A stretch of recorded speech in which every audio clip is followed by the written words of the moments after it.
Chapter 93. What do you think will happen if I were to use my war angel form to launch a surprise attack and slash that Dasos? Good idea. Let's give it a try. This place isn't far from the river. After killing him, we can steal a boat and go down the river. Halfway there, we can jump off the boat and dive into the water. With our abilities, the success rate is at least 70%. Later on, I will throw the cup as a signal. You will transform into a blade and slash his neck. Then, we will snatch his magic sword and run. Can you let me eat that demon sword? I feel that it is very compatible with my attributes. All right, but you probably can't digest it now. Wait for me to play with it for a while before you eat it. Your Highness Renee, I know that being forced to dress like this makes you unhappy, but please think of the people of the Donglan Principality. They are also considered as descendants of the Mist Country. Right now, they can't afford a new war. Tisk, a certain princess was filled with resentment. Foolish humans. A certain meow alien said in disdain. Kelly looked at the human and cat who were really meticulously preparing a plan to kill the king, and could only smile bitterly.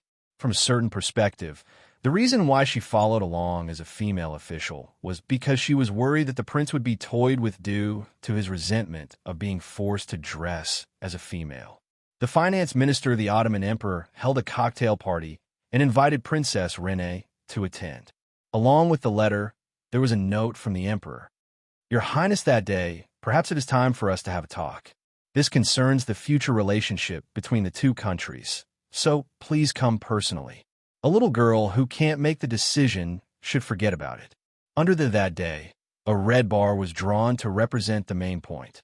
Together with the little girl who can't make the decision should forget about it. The hint was obvious. Left with no other choice, Roland could only put on some makeup again. Her Highness Rain, who should have been angered by Roland's disdain, actually happily helped to put on makeup and choose his clothes. Roland was so angry that he ground his teeth. She's really beautiful. She's gentle, cheerful, mature, and reserved. She's bright, but not seductive. I can't believe my face can reach this level. Your Highness Roland, don't put on such a sad face. You're actually quite beautiful. Even though you look exactly the same, with the temperament you've accumulated over the years, the immature Her Highness Renee is indeed quite different from you. Why don't you try becoming a real girl? There should be a lot of princes pursuing you. I'm sorry. There's already an emperor of a big country who wants you to be his empress. Why don't you think about it? All right. From the way she was covering her mouth and giggling, Callie didn't have a conscience. Roland was already furious that he was forced to wear the light evening gown. With this provocation, Roland immediately grabbed his sword and was about to go out. Ignorant fool, you actually dare to insult me. Even though he was stopped by everyone, Roland still had a sour expression hanging on his face. In order to prevent any accidents from happening, Callie, who realized that she had gone overboard, volunteered to go along to supervise them. She definitely wasn't going to watch the show under the guise of doing something serious. Now, seeing that the man and the cat had actually started to plan an assassination, Callie started to regret her actions. If this person were to really make a move, then the Donglan Principality would be in deep trouble. Although he was trustworthy most of the time, there were times when his imagination ran wild and his temper flared up. It was hard to tell what he would do. However, it was no wonder that His Highness Roland was so furious. The black evening gown that reached the ground showed off his noble and elegant temperament. On his young face, there was a mature temperament. This contradictory, yet harmonious temperament was exceptionally attractive to the opposite sex. The light makeup added a tinge of gentleness to his heroic face. Under Callie's skillful brush, the moment of beauty like a high mountain flower stepped down from the carriage. The surrounding people gasped and sighed. From Callie's point of view, His Highness Roland's eyebrows twitched a few times. She could even faintly see the veins on his forehead. It was apparent that he was on the verge of going berserk. I can't provoke him anymore. Otherwise, I'll really make a move on him. Thus, she hurriedly led the way and informed her family to lead the way. She brought Roland into the banquet hall to prevent him from going berserk on the spot. Pink skeletons, white bones, flesh. All laws are empty. Everything is fabricated. Actually, I wasn't that angry. Isn't it just wearing more skin? In the past, I was only left with a skeleton for others to see. So what was there to be concerned about? I was already an adult. So how could I record such a small matter in my notebook and prepare to take revenge on them one by one in the future? However, if I didn't act a little angry, such things would definitely happen to me again in the future. That would be embarrassing. Thus, I naturally tried my best to appear angry. Of course, the gazes that the men looked at me with were really infuriating. That Dasos's astonished gaze also made me unhesitatingly mark him in my book of hatred. Brat, I will introduce Kolos and Victoria to you 2 days later. No, that isn't ruthless enough. That brat might even benefit from it. Thinking of a way to draw the spring of the drowned woman and introducing Bayphone to him is the way to go. Even though my mind is filled with malicious thoughts, I still squeeze out a smile on my face. After all, I am representing the image of the Donglan Principality. Behind my back, Callie is already on the verge of tears. Apparently, His Majesty the Emperor has already informed them, so there isn't anyone who doesn't know what's good for them to disturb us. Very quickly, in the room on the second floor, the secret discussion between the two of them got to the main topic. You dare to touch the royal astrology platform? Aren't you afraid that I will use this case on your head and start a war? As expected, the negotiations started with a show of strength. You should be thanking us for helping you get rid of a huge problem. You even dared to use those lunatics from the Celestial Tower. Aren't you afraid of getting yourself into trouble? Right, we found some things from there that you might be interested in. For example, the case of the attack on the Swolo Federation. The Swolo Federation is one of the strongest countries in the world. The case of the envoy being attacked shocked the entire world. However, the true reason was because the Swolo people interfered in the fight for the throne of the Ottoman Empire. The man in front of me sent assassins to get rid of the envoy and even pinned the blame of the lack of security on the other party. It seems that he had already planned for my threat. Dasos shrugs his shoulders with a look of nonchalance. It is all in the past. If it was a year ago, I would still be a little worried. But now, you should know how meaningful it is. However, let's forget about the matter regarding the astrology platform. Let's talk about the future. All right, let's pretend that the matter regarding the vassal state never happened. We will return to our homes. That is impossible. The reputation of the Ottoman Empire will be swept to the ground. We would rather go to war. The advantage of having a private discussion is that we can get rid of the superfluous diplomatic rhetoric and get straight to the main topic. Just like what I said before, a negotiation is just two parties exchanging chips to test each other's bottom line before coming to a compromise. The final outcome is determined by the chips of both parties and the situation. It can be said that the outcome of a negotiation can be determined before the negotiation even starts. Originally, with the absolute advantage of strength, the Donglan Principality and I would be at a disadvantage in this negotiation. After all, as long as the other party threatens war, no matter how fearless we are, we would still have to give in due to our fear of war. Thinking of a certain Western lord, that is exactly what Dasos did. From the very start of the negotiation, he threatened war. It is obvious that he intends to suppress us. But what is fortunate is that I did find quite a few new chips in the astrology platform. As long as I take out something that is more powerful than war, I will naturally be able to turn the tables. The customs. After throwing out this word, I quietly savor the high-class pastries and black tea in front of me, not even looking at the other party. But from the corner of my eyes, I see two shocked and disbelieving faces. You, how did you know? Under the shock, Hermit can no longer maintain his sly smile. On the other hand, Dasos doesn't say a word, but from his action of caressing the magic sword at his waist, he is subconsciously considering the possibility of silencing me. Customs is the name of a ship, but it isn't an ordinary ship. It is the flagship of the future Ottoman Empire's superweapon, the Air Fleet. Currently, it should still be under construction in a secret base under the river that has been hollowed out. Other than their regular military strength, every superpower empire has their own trump card. The Colossus army of the Swolo Federation can disregard city walls The Bardi Empire is said to be able to summon a giant dragon to assist them. The cursed army of the Shilla Empire is filled with all kinds of abnormal war monsters. The sea god guards of the Kasola Kingdom is said to be able to cause tsunamis on the continent. The Beastman Behemoth War Beast is said to be able to wrestle with a dragon. One of the reasons why the Ottoman Empire is unable to enter the Superpower Club is because of the lack of strategic weapons. Thus, the successive emperors have been investing in this aspect regardless of the returns. After messing up countless times, their final goal is the air fleet that can soar in the sky. As for the air fleet, from the technical theory to the construction of a base under the river, it has already taken the Ottoman Empire more than 200 years and more than half of the treasury of 4 to 5 generations of emperors. If the strategy guide didn't remember wrongly, they will only make their debut in the war with the underground world 15 years later. The moment they appeared, they destroyed more than 10 underground armies, shocking the entire world. But calculating the time, the construction should be nearing completion. In fact, the reason why the capital was moved to this Jiangchang hundreds of years ago was so that it would be convenient for Kajisi City to build the underwater base. This kind of national treasure is definitely under the direct control of the emperor. But Dasos didn't inherit the throne through normal means.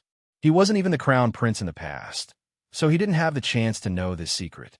After he ascended to the throne, he was pleasantly surprised to find out that his country actually had this secret weapon. A difficult situation that no one could laugh at was placed in front of him. He had the treasury, but he couldn't enter. The key to the underwater base had been thrown away by the original crown prince, Milos. However, Milos had been killed by Darsos. Without the key, no one could enter or leave. Looking at the time, the people inside should have starved to death by now, since no food had been sent in for a long time. This isn't a civilized society with human rights. All the people who know and their families are sent into the base, and food and supplies are all controlled by the outside world. Sometimes, the result of too much secrecy is that once a key problem occurs, everything will be cut off. Thus, he could only keep that stubborn old man alive, hoping that he would one day say that he has a spare key. Even if he were to use necromancy to extract his soul, he might still fail. As for colluding with the Celestial Tower and sending out the Royal Celestial Tower, it was also because he wanted to borrow the other party's divination magic to find the key. However, in this era, divination magic has already declined. Furthermore, this key was set up with a series of anti-detection spells. Furthermore, those fellows from the Celestial Tower are better at killing and causing destruction than their own profession, so it is natural that they didn't manage to find anything. Even if they couldn't use it, this fleet is still the top secret of the Ottoman Empire. If it wasn't for them participating in the rebellion, even Hermit wouldn't have the right to know about it. Now that an outsider like me has exposed it and even said the name of the fleet, it naturally roused his killing intent. In fact, in order to protect this secret, Dasos might even consider starting a war. Angels can fly.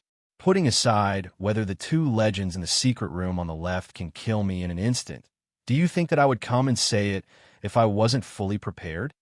The black cat on my shoulder is the best hunting hound. From the very start, it noticed the other party's ambush. Noticing that it is impossible to silence them, Dasos' killing intent comes and goes quickly. However, this isn't the only thing I have. I know where the key is. That bunch of mad dogs found it, but they don't want to give it to you. If not for the fact that we still need the royal bloodline to open the lock, your treasury would have long been emptied by them. That bunch of mad dogs, bastards, wild dogs who didn't keep their promises, Hermit. Yes, your majesty. The latest arrest warrant will be sent down immediately. All the members of the Celestial Tower who are in our grasp will be arrested, and all the traitors will be hanged. Even if I don't look in the mirror, I am probably smiling maliciously. To be able to frame one's enemy by chance, it really makes one feel delighted. The Celestial Tower didn't find the key, but someone found it. This is a famous and unique epic rank quest chain from 10 years in the future. It starts from a player who was lucky enough to pick up an old backpack from an ancient well. The final ending is the revival of the invincible fleet of the Ottoman Empire. The walkthrough for this isn't very clear, but the old well itself is a huge hint. This might be a huge secret to others. However, when Beifeng told me that the new emperor is interrogating the old emperor for the key to the fleet, all that is left is to look for the walkthrough to find the location. After 3 nights of searching, I found the key in the 26th dried-up well. If we were to open the gate now, there might be a few engineers and archmages who could survive. That would be much better than all of us dying and starting from the beginning again. Compared to the invincible floating fleet, a remote vassal country doesn't seem to be that important.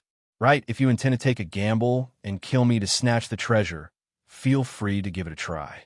Putting everything else aside, I am confident in making sure that the key is never found. For example, having a fish swallow it and throw it into the sea, or having a bird swallow it and fly everywhere. With a smile, I lightly stir the drink in front of me with a spoon, admiring the anxiety and uneasiness of my opponent. Considering the good reputation of the Mist bloodline for holding grudges, the willingness to destroy indiscriminately, and the fact that they hold grudges, Dasos is certain that if he were to use the threat of war, no matter what he obtains, at the very least, his ace fleet would be gone. I'm not anxious at all.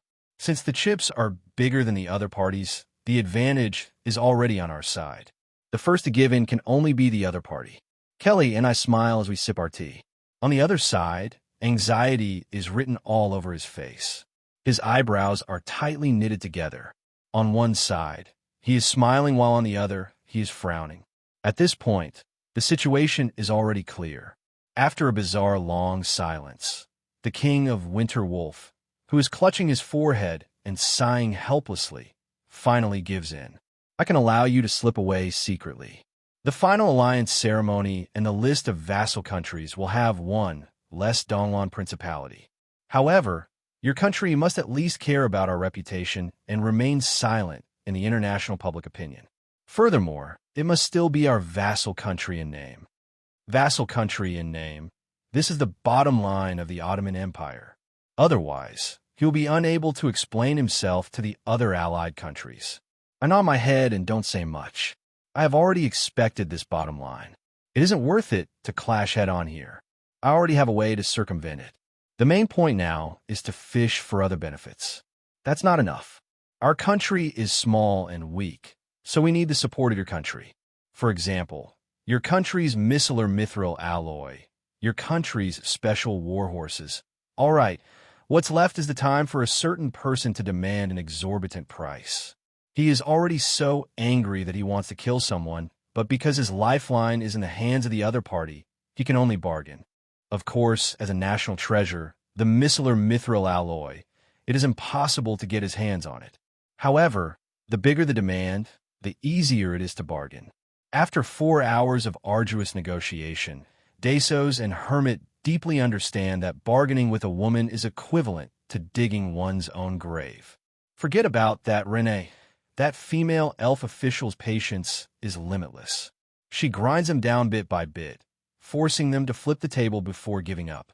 When the devil's contract is taken out by the angel and modified skillfully using the devil's language, even Dasos feels that his brain isn't enough to comprehend it. The signatory, Roland, guarantees in the name of the Mist bloodline that as the true holder of the Mist Kingdom's royal authority, after the contract is signed, the Mist Kingdom will become a vassal country of the Ottoman Empire in name. However, the Ottoman Empire must hand over the following resources to Roland. Is Roland your real name? Good name, just like that legendary hero of your royal family. Right? It seems to be the name of your sword of the king as well. So it is a traditional name? A devil's contract requires one's real name to be signed in order to be effective. However, if I don't play a few word games, how can I live up to the infamous reputation of the devils who take pride in scamming contracts? The contract is signed with the Mist Kingdom and not the Donglan Principality. However, there are actually quite a number of people in the duchy who call themselves citizens of the Mist Kingdom. When the Mist Kingdom is destroyed, in the eyes of the monarchs of the various countries, the Donglan Principality is the revived Mist Kingdom. Of course, if they were professional diplomats, they might be able to see through this little trick. However, it is a secret contract, and the two of them, whose patience has been worn down by the long negotiations, aren't professional enough. The result of this contract is that my destroyed Mist Kingdom will become a vassal of the Ottoman Empire in name. In return, he will give me a huge amount of resources and technology. If I don't abide by it, the devil's contract is signed with one soul, and the consequences are clear. By the time he realizes that he has been scammed, I believe that he won't have the time or energy to settle the score with me and the Donglan Principality. Just as we are satisfied with our harvest, the fatigued Dasos smiles bitterly. I'm a good spendthrift, right? Then, if I could be an outstanding spendthrift, can I treat you to dinner? He reaches out his hand like a gentleman to invite me, but what he gets in return is, this little thing actually dares to bite me. I'm sorry, is this your cat? It's beautiful, but it seems that it's just like Master, a wild rose filled with poisonous thorns. I smile, but it isn't because of the monarch who changed his words in time. Have you collected enough blood samples? Who knows how much blood that key needs? Let's go back and try it. We have finished talking about everything that needs to be talked about. Do we really have to stay for dinner? Ignoring the regretful expression of Dasos, I stand up and leave. However, the moment I step out of the door, I am astonished by the chaotic scene in front of me. The banquet in front of me is a complete mess. The tables are overturned, the delicacies and wine are scattered all over the floor. The ladies are screaming and running away. The servants and gentlemen are surrounding the troublemakers. What is going on? Dasos seems to have found a place to vent his dissatisfaction and roars furiously. It's that human emperor, duh. The something. That is a gnome. Idiot. Since you can't remember his name, just call him Your Majesty. Greetings, Your Majesty. In order to congratulate you for finally getting rid of your old man and ascending to the throne, we are here to give you a gift. This is another gnome. Idiot, don't touch my sore spot. What do you mean by getting rid of my old man and ascending to the throne? It is obviously a rebellion. Right, that, Da Vinci? This is an orange-haired gray dwarf. Kabbalah, Hoyle, they're here to give a gift to the new emperor in return. After going through an epic adventure, mainly due to them, they finally found their target. However, it is apparent that their target is about to go crazy. Guards, capture them. Chapter 94. Without a doubt, engineering is the occupation that burns the most money. As the investor of the Roland series of robots, as the honorary director of Sulphur Mountain Cities Engineer Association, the BR brothers of the Security Merchant Association are already on the verge of bankruptcy due to the endless expenditure of the series. Even so, the Roland series is still an immature product. The tall and mighty robots might seem powerful, but if they don't even have legend-rank fighting prowess, they're nothing more than high-level live targets in the underground world where experts are everywhere. If they were to add in high-level materials to raise their fighting prowess, the funds required would be astronomical. Thus, they thought of looking for investors in the surface where they need high-level fighting prowess. The Roland robots that they brought to the surface aren't the newest products of the Roland system. The technology used is second-hand goods that were discounted. However, in the surface world, it is filled with the smell of new technology. At the very least, in the eyes of the engineers, this is already an extremely valuable gift.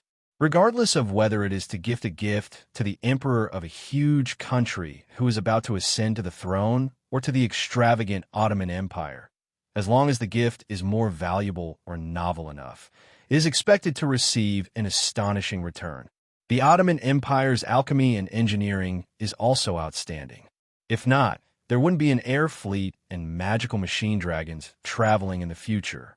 At the very least, the goblins have long set their eyes on the secret alchemy of alloys and the magical machine theory, which is a mixture of magic and machinery.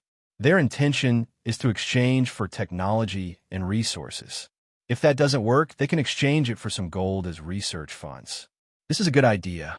If an outstanding diplomat were to execute it, the outcome would most likely be satisfactory. But it is a pity that the envoy led by BR, Kabbalah, and Hoyle is destined to be a mistake. Kabbalah, an orphaned goblin born in Sulphur Mountain City. It is said that if we were to go by his genealogy, he is a goblin prince with a noble bloodline. It is said that he is a master in civil engineering, but he is obviously self-taught. I have never seen him build any decent houses before, but he has a unique passion for architecture. He often sneaks off to research on the foundations and beams of special buildings. It is one thing for him to research, but this fellow loves to do it himself, dismantling a few parts to research. Imagine what would happen if the pillars and foundations of a wooden house were removed. It wasn't the first time he had fallen into his own ruin. After creating countless pits and ruins, people gave him the nicknames Kabbalah the Little Prince of Digging Holes and Kabbalah the Green-Skinned Termite.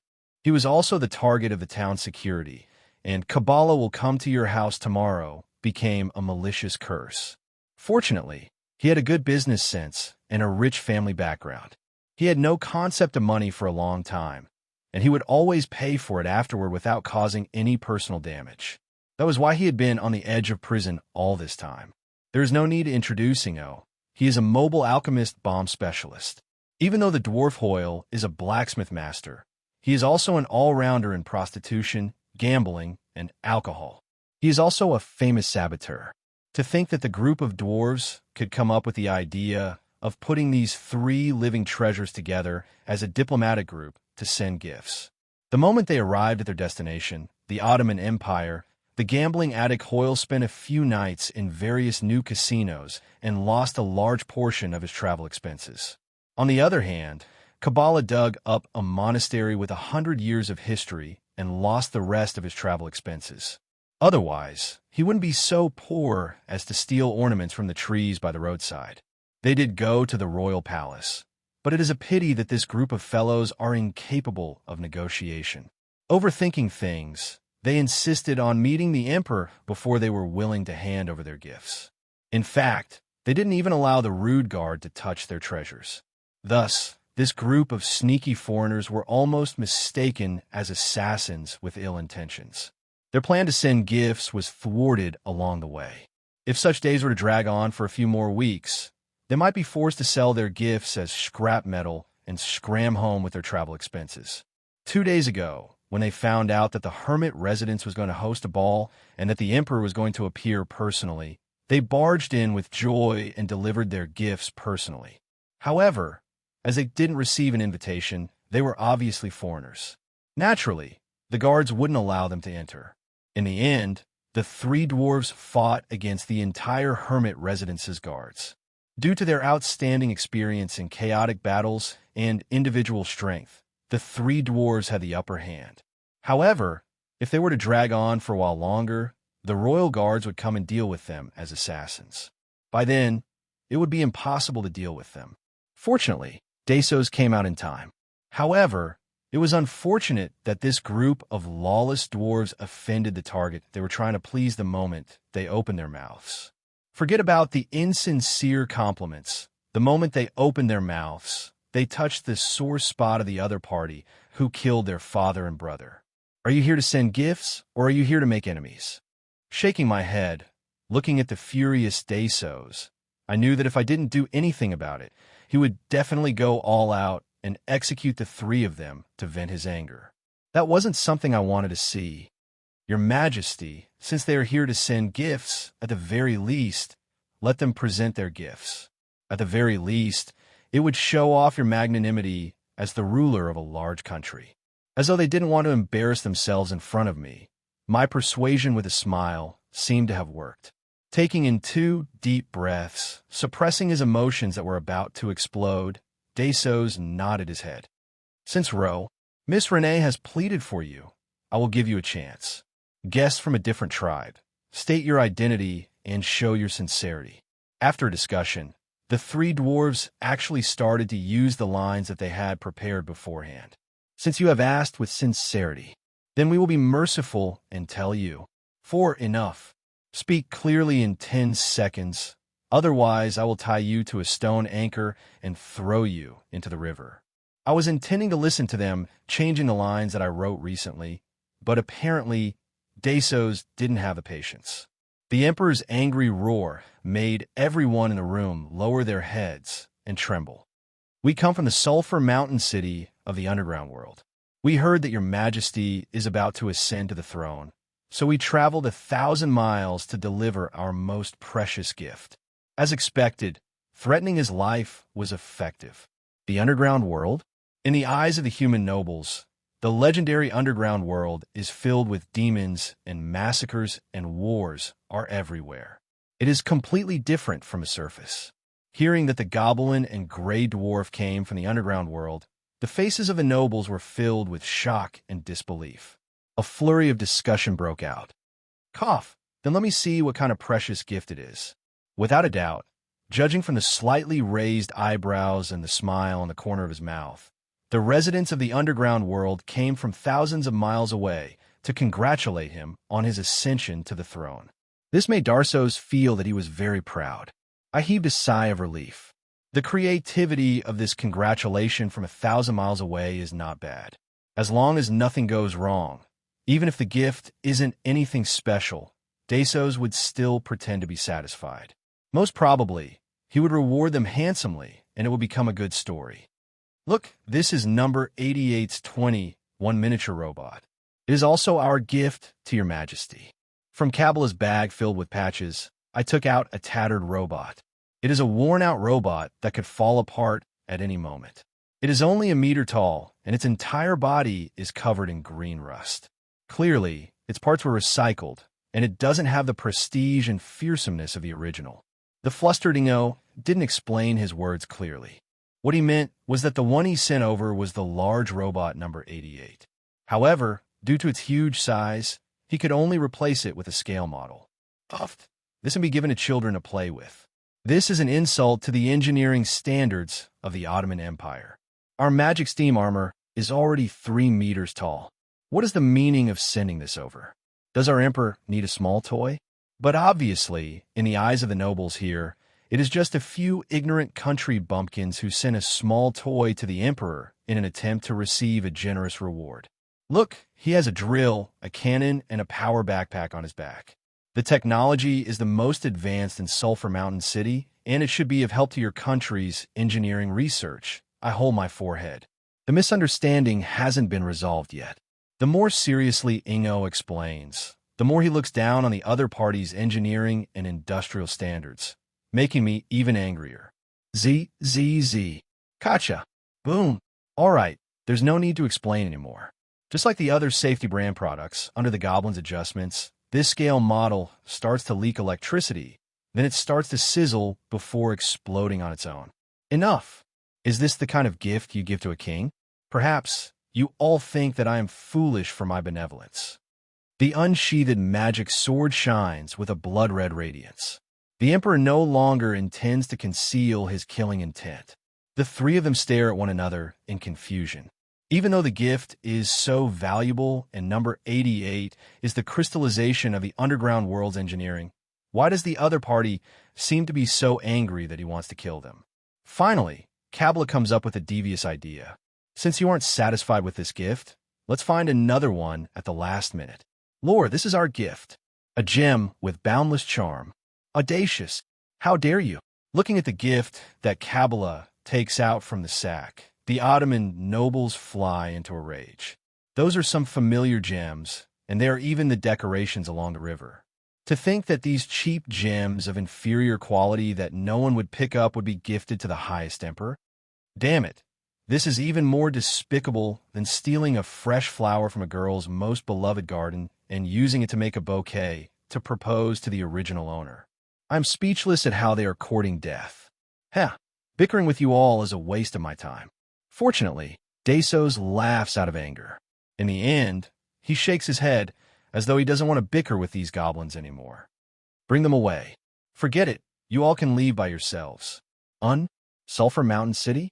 Isn't that the birthplace of the gods that we have never heard of? Since the citizens there are like that, it seems that even the true gods will have country bumpkins in the future. Say, do you think that the great gods will escape to the mortal world to seek refuge? Perhaps our Ottoman Empire will be blessed by the gods because of this. Obviously, the emperor's sense of humor sucks. This cold joke that criticizes the true gods makes it even harder for one to laugh. But I have never heard of that god of law. I have heard of it a while ago. Nowadays, quite a number of merchants have chosen to believe in that religion. As expected, it is a church for the lower class. It can be seen from these fellows. Who knows how that unknown fellow became a true god? Perhaps he stepped on dog poop when he went out and somehow ascended to become a god. However, Dasos is the emperor. Thus, even if it is a joke that isn't funny, the nobles under him have to try their best to laugh and follow along. However, they aren't dumb. At the very least, they know that they can't call Wumian's real name directly. Otherwise, it would attract the attention of the true god, and the god's punishment would be sent down. Enough, you all can insult us, but you must never slander Lord Wumian's. You foolish humans. You all can't even compare to his little finger. The ear-piercing screech of the goblin echoes in the hall, following which the entire hall bursts into laughter even louder. You're not allowed to laugh. You're not allowed to laugh. I know. BR forbid you all to laugh. However, the more he screams and the more furious he gets, the louder the laughter of the human nobles gets. You're not allowed to laugh. Otherwise, I, the almighty country bumpkin god, will punish you all. Seemingly confident in his sense of humor, Dasos pinches his throat and imitates it perfectly, causing the laughter to grow louder and louder. It even lifts the ceiling of the hall and spreads to the outside. What do you all know, you bunch of short-lived fools? Only when you all turn into ashes will the gaze of the true god turn to you. In front of the gods, you must know how to be humble. How incredible are you, the ruler of the mortals? In the eyes of the gods, you are nothing. All right, the goblin's furious questioning is indeed the truth. However, it has struck the sensitive pride of some people. At least we are able to live a rich and beautiful life. As for that Sulphur Mountain city, if it was really rich, it wouldn't have required you all to use stolen jewels as gifts. Such a place is actually the sacred land of the god of law. As expected, only a second-rate place can produce such a country bumpkin god. The moment Dasos's angry words come out, the entire hall quiets down. Even he hurriedly covers his mouth.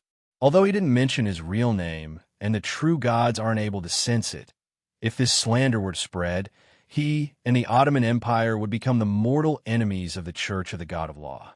Suddenly, the old dwarf, who had been sleepy all this time, smiled. To think that the ruler of the mortal world would dare to slander the gods of the heavens. Initially, based on your courage, I would have toasted you and made a bet with you. However, it is a pity that you found the wrong opponent.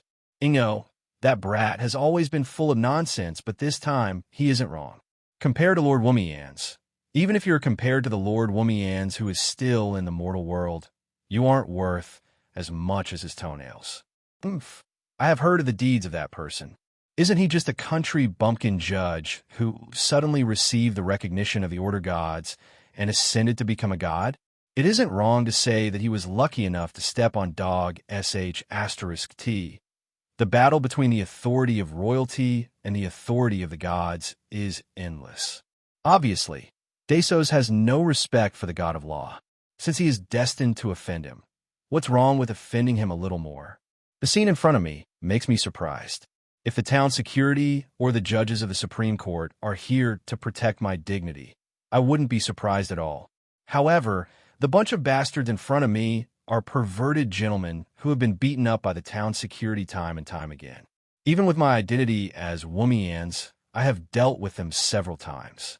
It is one thing for them to not bear a grudge against me, but to think that they would actually speak up for me? Perhaps I should go and have my hearing and sight checked. Perhaps people like you are unable to understand, but the underground world is a true hell. It is completely natural for the weak to die. In a world that is lacking in resources, one can even take someone's life for a cup of water. I am an orphan with nothing. For an unlucky fellow like me, dying in a ditch is the most likely outcome.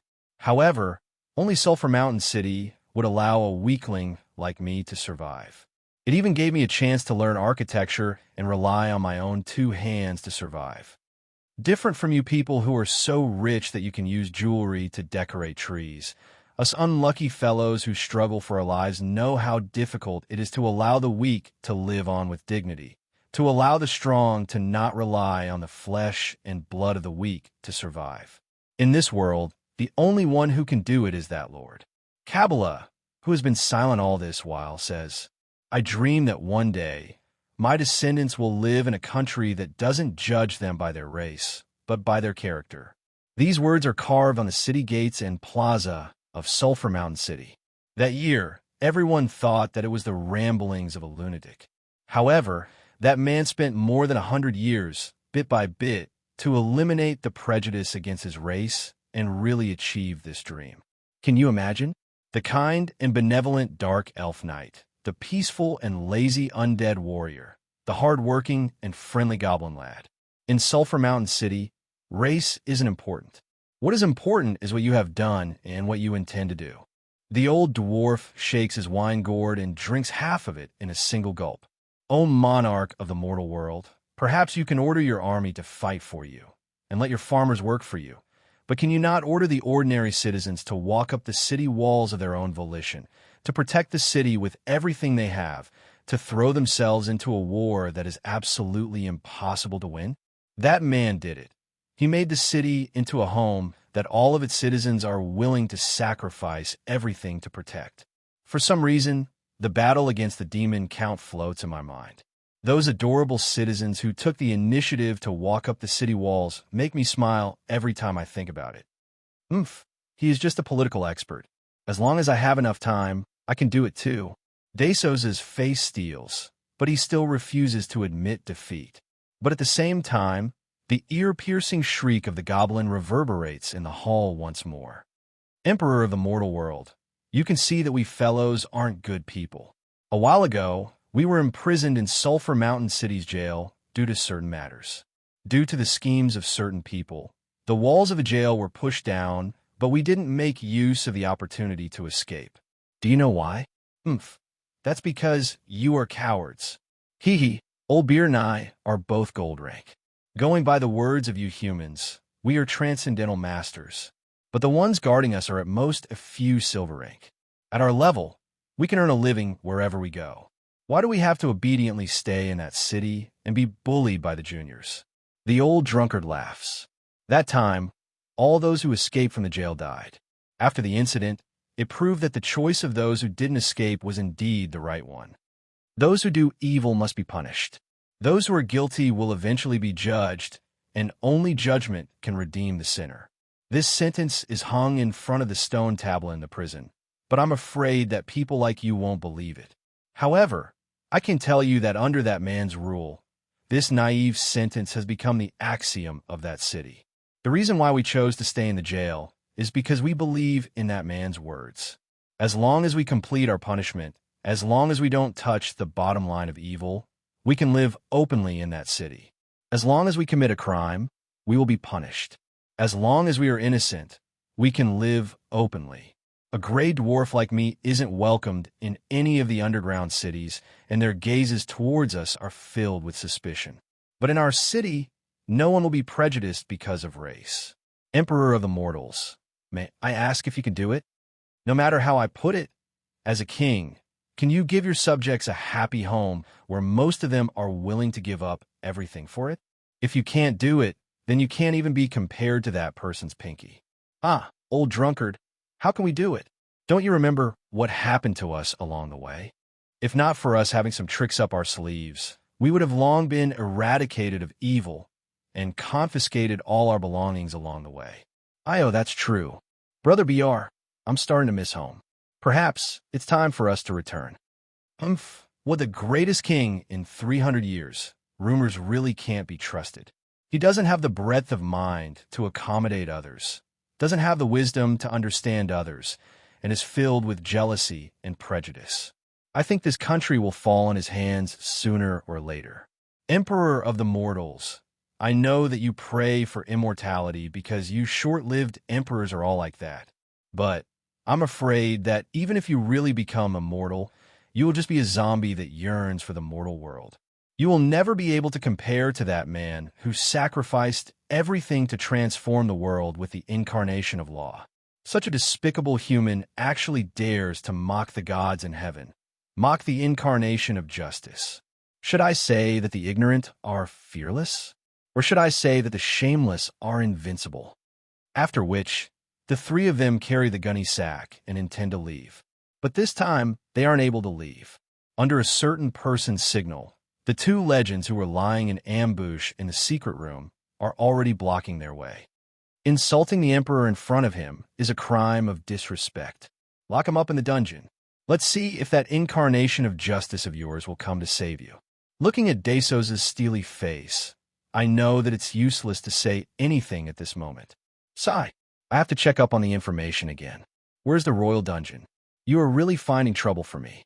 Even though I say so, for some reason, my mood becomes much better. Chapter 95. A wise man becomes a fool, a fish that is most easily hooked. Because he relies on his vast knowledge, he is unable to see his own arrogance. The foolishness of a fool is nothing special, but the foolishness of a wise man is laughable, because he uses all his skills to prove his own foolishness. In a foolish country, there's a wise king. He thinks that he is nobler and greater than the gods. Oh, my brother, please don't say that. That dignified king, he is waving his unparalleled scepter, intending to ascend to the unparalleled throne. If you criticize him, be careful that he raises his maggot-covered scepter and beat you up. Insignificant king, are you not even allowed to speak the truth? That arrogant declaration, that arrogant words that treat the god of law as a country bumpkin, provokes the laughter of the gods in the sky. Oh, who gave that comical king the confidence to think that he, with his short lifespan, and his country, can look down on the person who has already entered the realm of immortality? Perhaps it is because his voice is very loud. At least, his heart-wrenching roar scared the crows into trembling. Perhaps it is because he is very rich. At least, he is rich enough to use jewels to decorate the trees and carpets to pave the roads. Perhaps it is because he is very strong. At least, those 46 unlucky fellows are intending to offer their flags and obediently become his lackeys. The three comical people, surrounded by the legends, continued to sing their songs.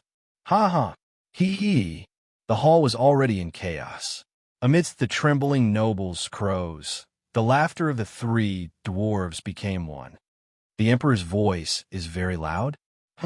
Perhaps his angry roar could be heard throughout the entire country, but that person has never needed to roar.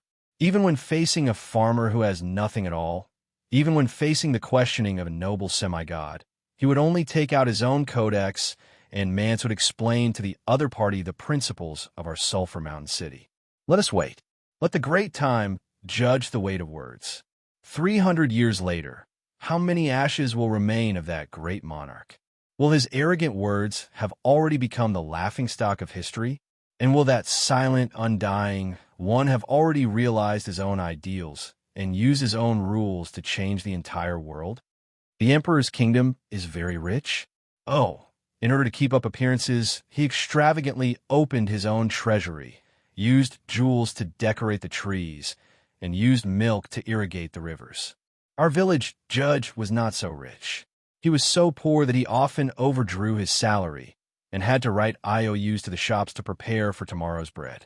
But in his country, as long as you work hard, you won't starve to death. As long as you obey the law, you can gain dignity. Every civilian could enter his office. They could complain about their troubles and express their hopes for the future. But in your country, it's a dog-eat-dog world. The greedy nobles are jackals and wolves. The cunning merchants are sheep in front of the jackals and wolves, but they are man-eating tigers and leopards in front of the commoners.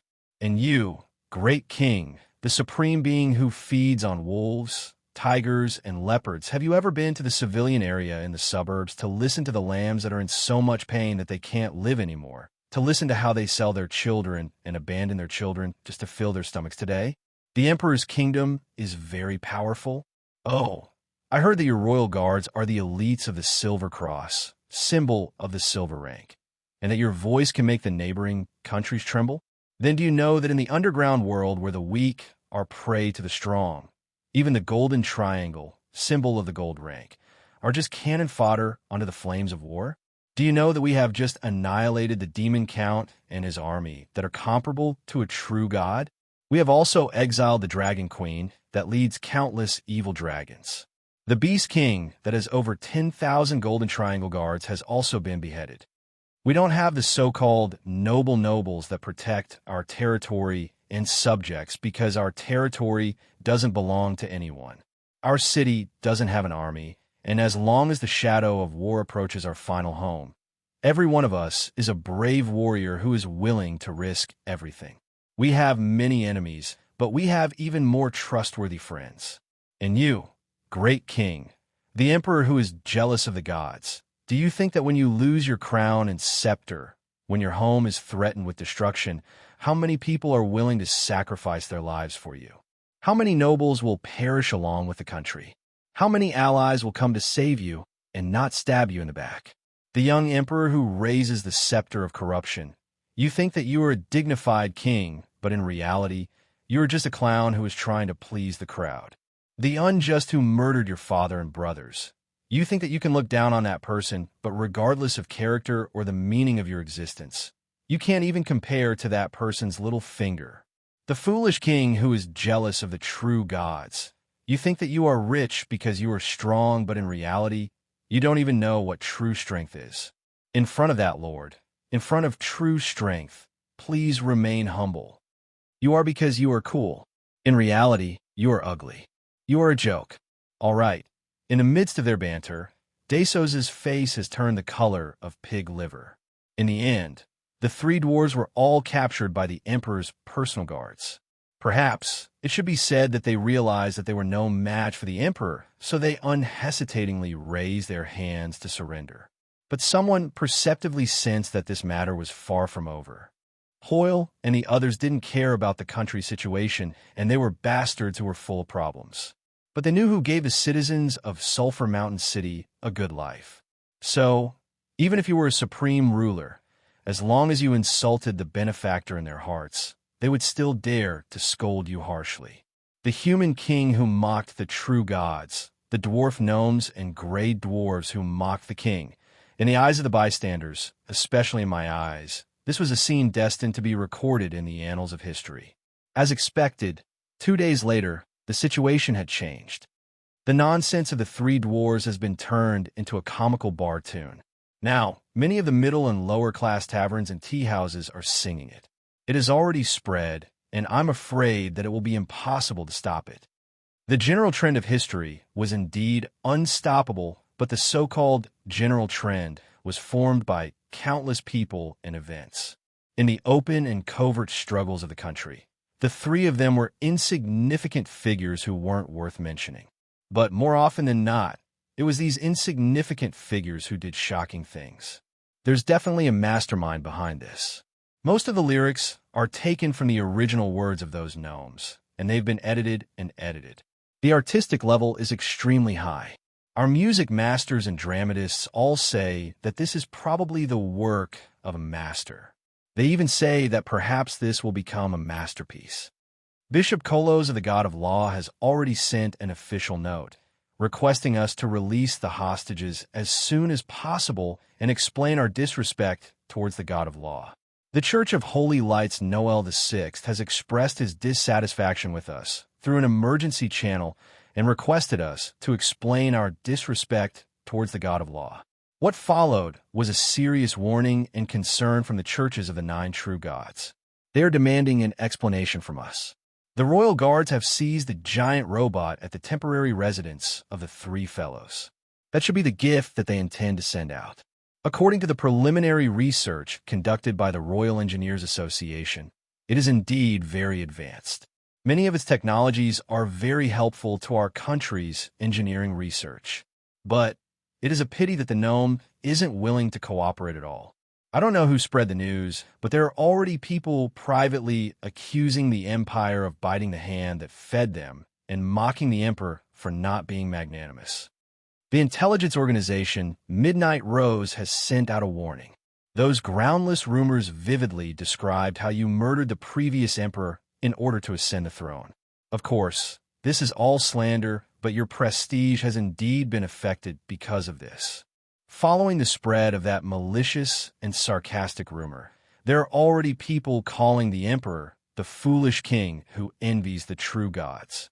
There are also people spreading rumors that the Ottoman Empire has the ambition to annex other countries. At least 30 of the 46 countries are ready to make a move. They are communicating in private, and it seems like they're plotting something.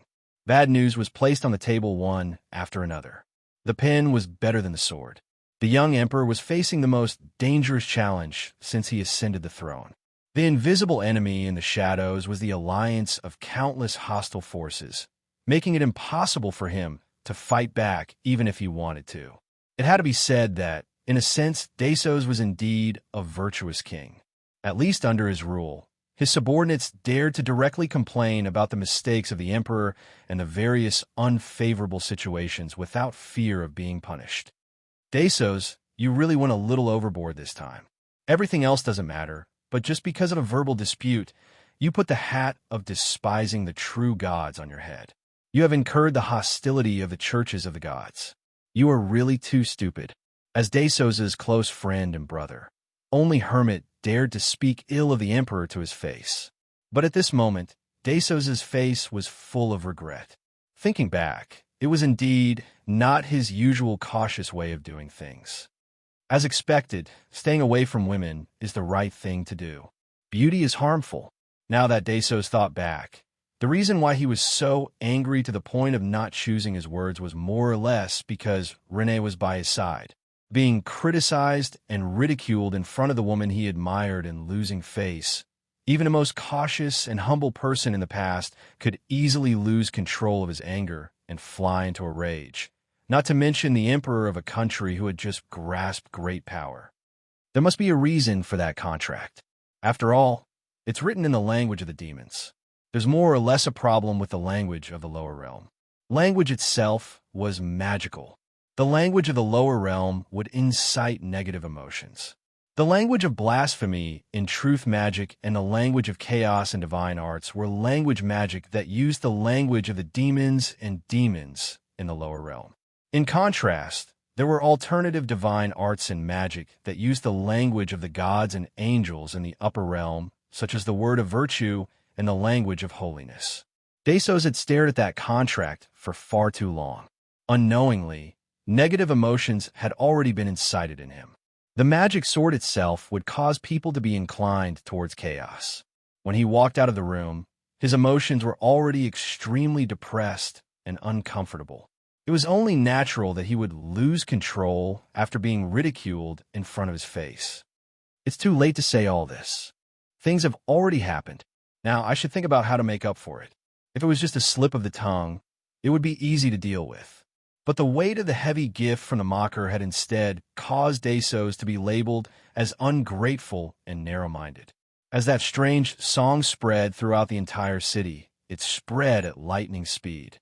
Before he gained a reputation of being the king of winter wolves, the good name of the foolish king who envies the gods was first given to Desos.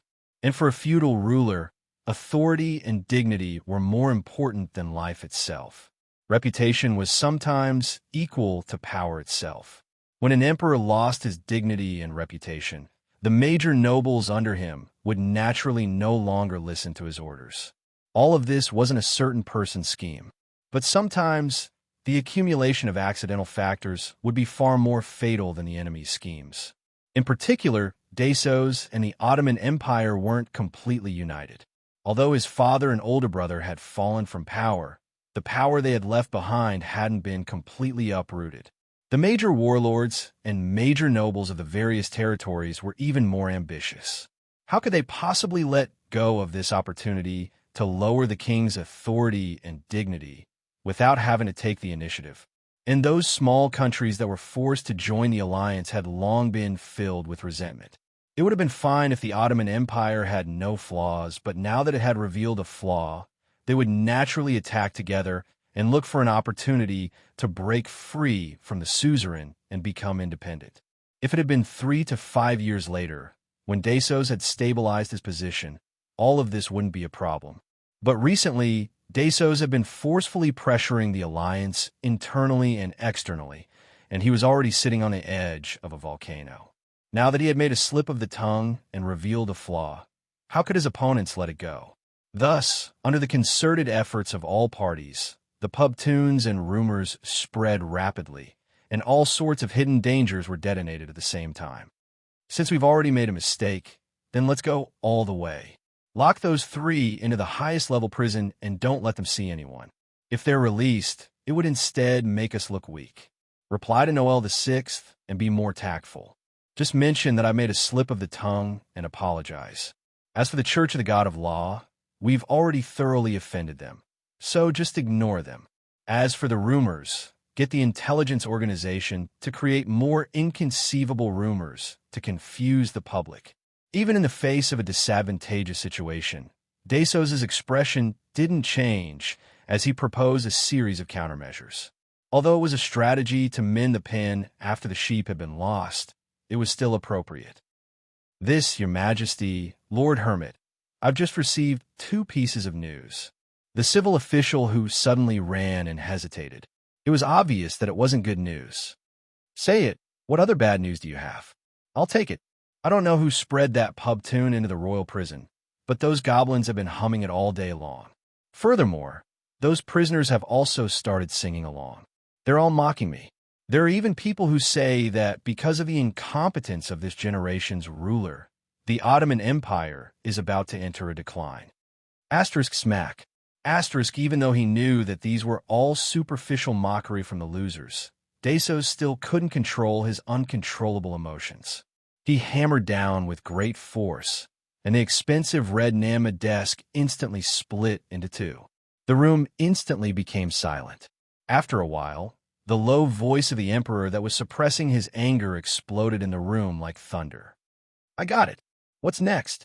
What other bad news is there? The young civil official replied with a trembling voice. The Donlon Principality has announced that the God of Law will be established as the national religion. That Princess Renee used her own reputation to guarantee the innocence of those 3 people. She also guaranteed that the gifts they sent out are priceless treasures and that they weren't disrespectful. She requested for us to release them immediately. Asterisk boom. Asterisk kacha. Asterisk this time, the expensive desk didn't need to be repaired anymore. After Desos smacked it furiously, not only did the desk crumble, even the floor was smashed open. As expected, women aren't worthy of trust. At the same time, in the river, a figure was diving. Beside him was a black cat that was walking underwater. Is it here? Is the key reacting? Hurry up, we don't have much time left. Chapter 96. In a certain world, if a lawyer specialized in civil disputes, the first thing a lawyer had to learn was how to create traps in the contract and how to avoid the other party's scams, so as to earn more benefits for their employer. The devils of this world were experts in scamming contracts. However, if they were to lie from start to finish, their reputation would be ruined sooner or later, and no one would be foolish enough to sign a contract with you. Thus, with the souls of both parties as a guarantee, as long as one could see through all the traps, the devil's contract was the fairest and most effective contract in the world. It was very popular in the various planes. The lower planes language written on the contract had magic power. Even residents of the main plane who didn't know the devil's language of the lower plane would be able to understand it at a glance. However, if one were to think that the contract was fair just because they could understand it, they would be making a huge mistake. Tens of thousands of years ago, the devils had already studied it as an art. For example, if you were to use a magnifying glass to look at the gorgeous patterns on the contract, you would realize that it was actually a supplementary clause formed by a circle of distorted small words. If you didn't notice it before signing, you could only blame yourself for being unlucky. That long and complicated chapter that people didn't want to read, perhaps the acrostic poem at the beginning of every sentence, was the true crux of the contract. You thought that the contract was meant to be read horizontally, but when it was time to carry out the contract, the devils would tell you that you should read it vertically or diagonally. Then, the meaning would be completely different. As for the inverted subject-verb-object, typos, missing words, extra exemptions, and other incongruous areas, please don't treat them as accidental mistakes and clerical errors. Those were mostly done intentionally by the scammers. There was definitely a problem within. Thus, for archmages who had been dealing with the lower plane for a long time, the first priority when making a deal with the devils was not to use the original contract provided by the devils. Instead, they insisted on drafting the contract on the spot, even if it was destined to be a marathon battle. Along with the development of time, the hypocritical and cunning human nobles gradually began to use the devil's contract as a guarantee for their souls. Of course, the talent of humans in deceit is definitely not inferior to the devil's. Over the millennia, contract scams have also come up with countless new tricks that even the devil lords would be shocked by. For example, intentionally raising an orphan, giving him the exact same name as a VIP to sign on behalf of him. Even if it was me, I wouldn't dare to use the original contract provided by others, nor would I dare to let the contract leave my sight. As expected, at the negotiation table, Desos didn't hesitate to reject the contract I had proposed. He even invited scholars and law experts from Hermit's residence and requested for a new contract to be drafted on the spot. And so, we fought against each other on the spot. But very quickly, the initiative to construct the contract slowly returned to my hands. After all, the expertise of those scholars and law experts couldn't be compared to mine, putting aside the fact that the devil's language in the lower plane possessed magic. Stirring up negative emotions was the weakest side effect. What was most fatal was the corruption of the devil's language. At the very end, apart from knowledge, it was also a battle of physique and willpower. Furthermore, I intentionally dragged out the time to argue over the terms of the contract. I also intentionally dictated the devil's language to increase the pressure on the other party. When the contract was finally signed, the three scholars, who had relaxed their mental state, immediately fainted on the spot. Looks like they wouldn't be able to recover without a year or so of recuperation. In the end, I was very satisfied with the final contract. The efforts of the experts were also seen by the other party. Desos and the others were also very satisfied. At the very least, they should be very satisfied before those loopholes are discovered.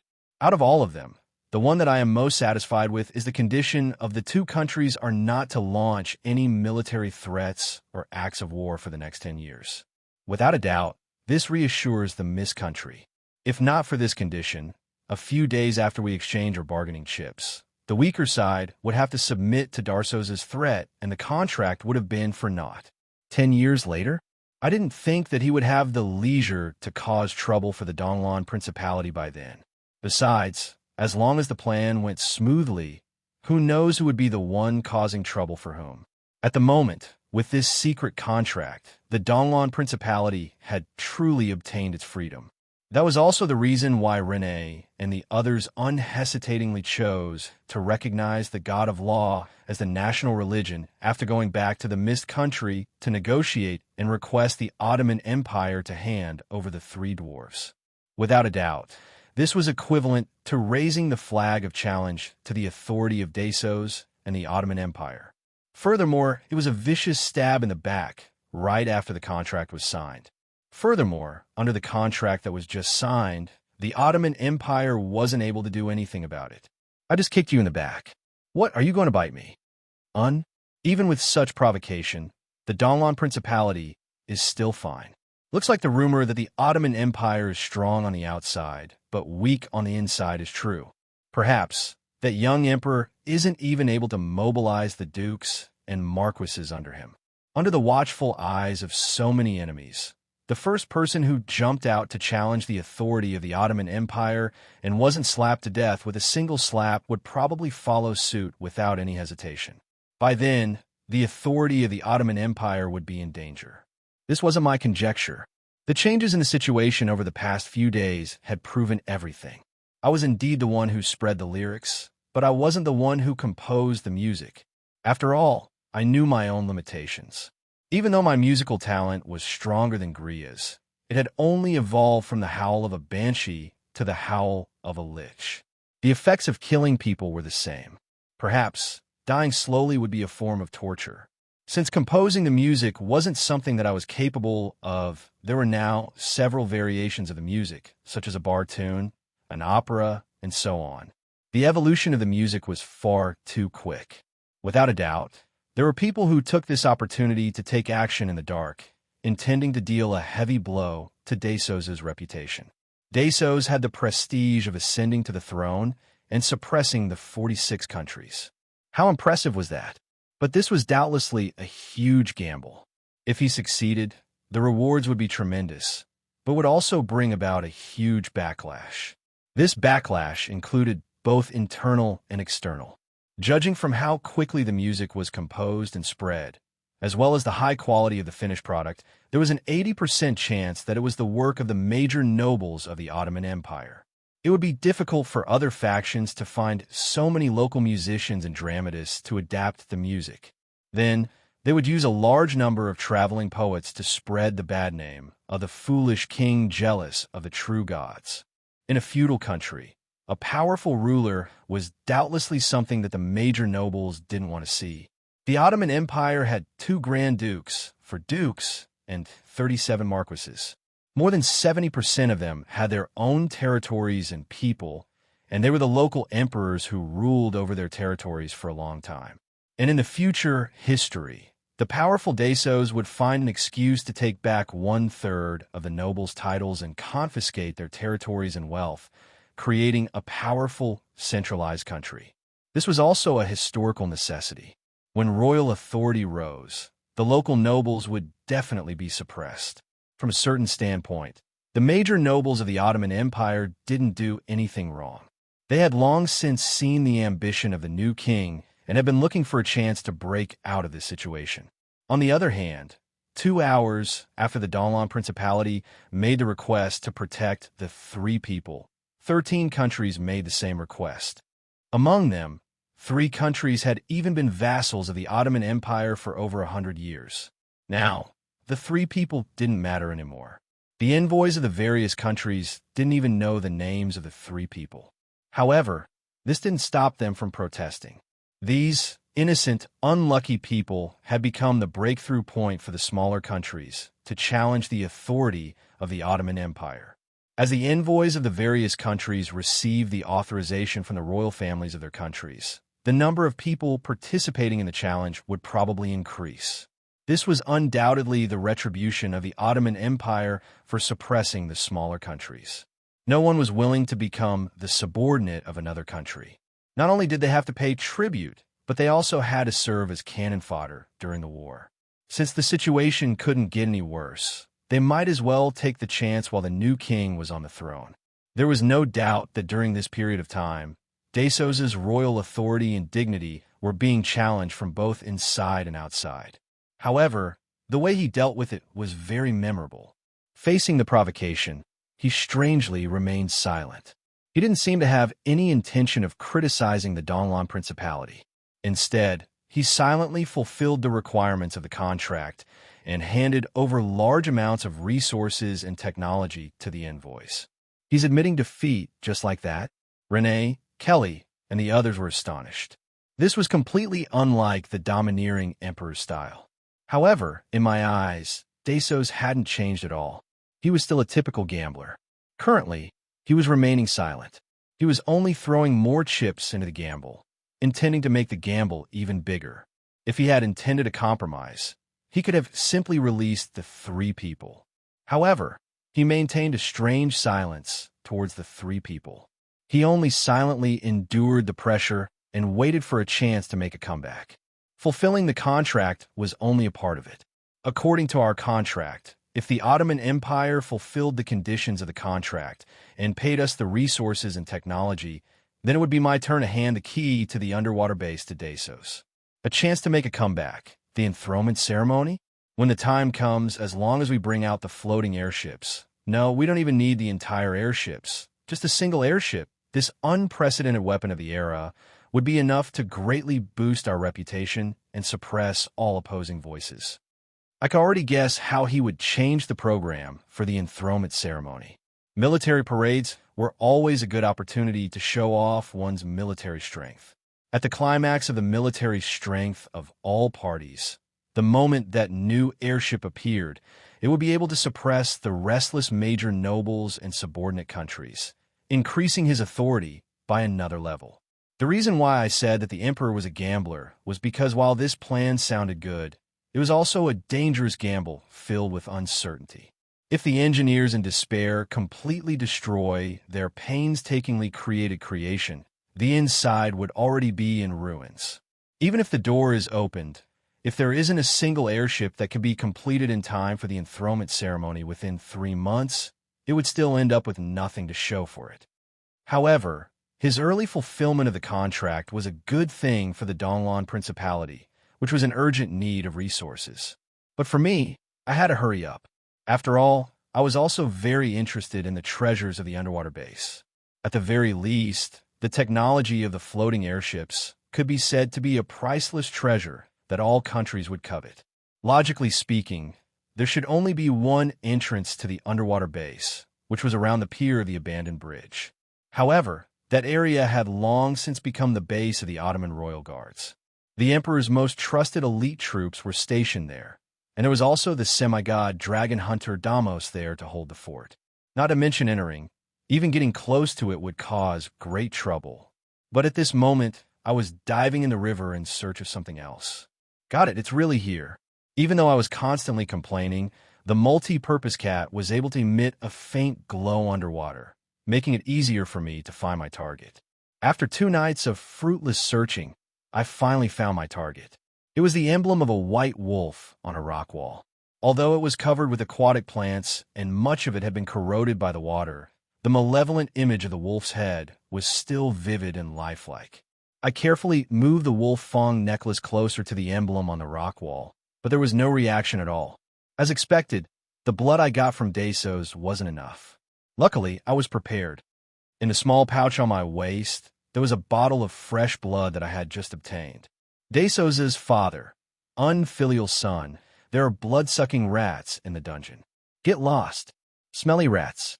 Could it be that my illustrious reputation will be lost to the mouths of rats? As the blood mixed with the river water, the wolf fang necklace was completely dyed red.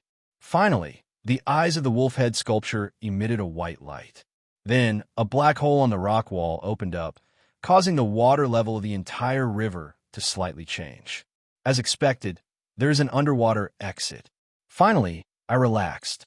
This kind of underwater base that was hollowed out from the rock wall should have an emergency exit. Although it was just my personal guess, the opening of the hole after the mechanism was activated proved that my guess was correct. However, this passage wasn't wide. It shouldn't be a passage for ships as I expected, but an exit for the flow of water or for the migration of people. I carefully dived into the hole and followed the underwater passage upwards. A few minutes later, I reached the surface of the water.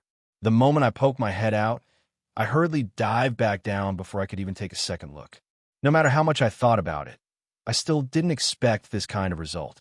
Regardless of whether it was me or Desos, we didn't have any hope that there would be any survivors in the base.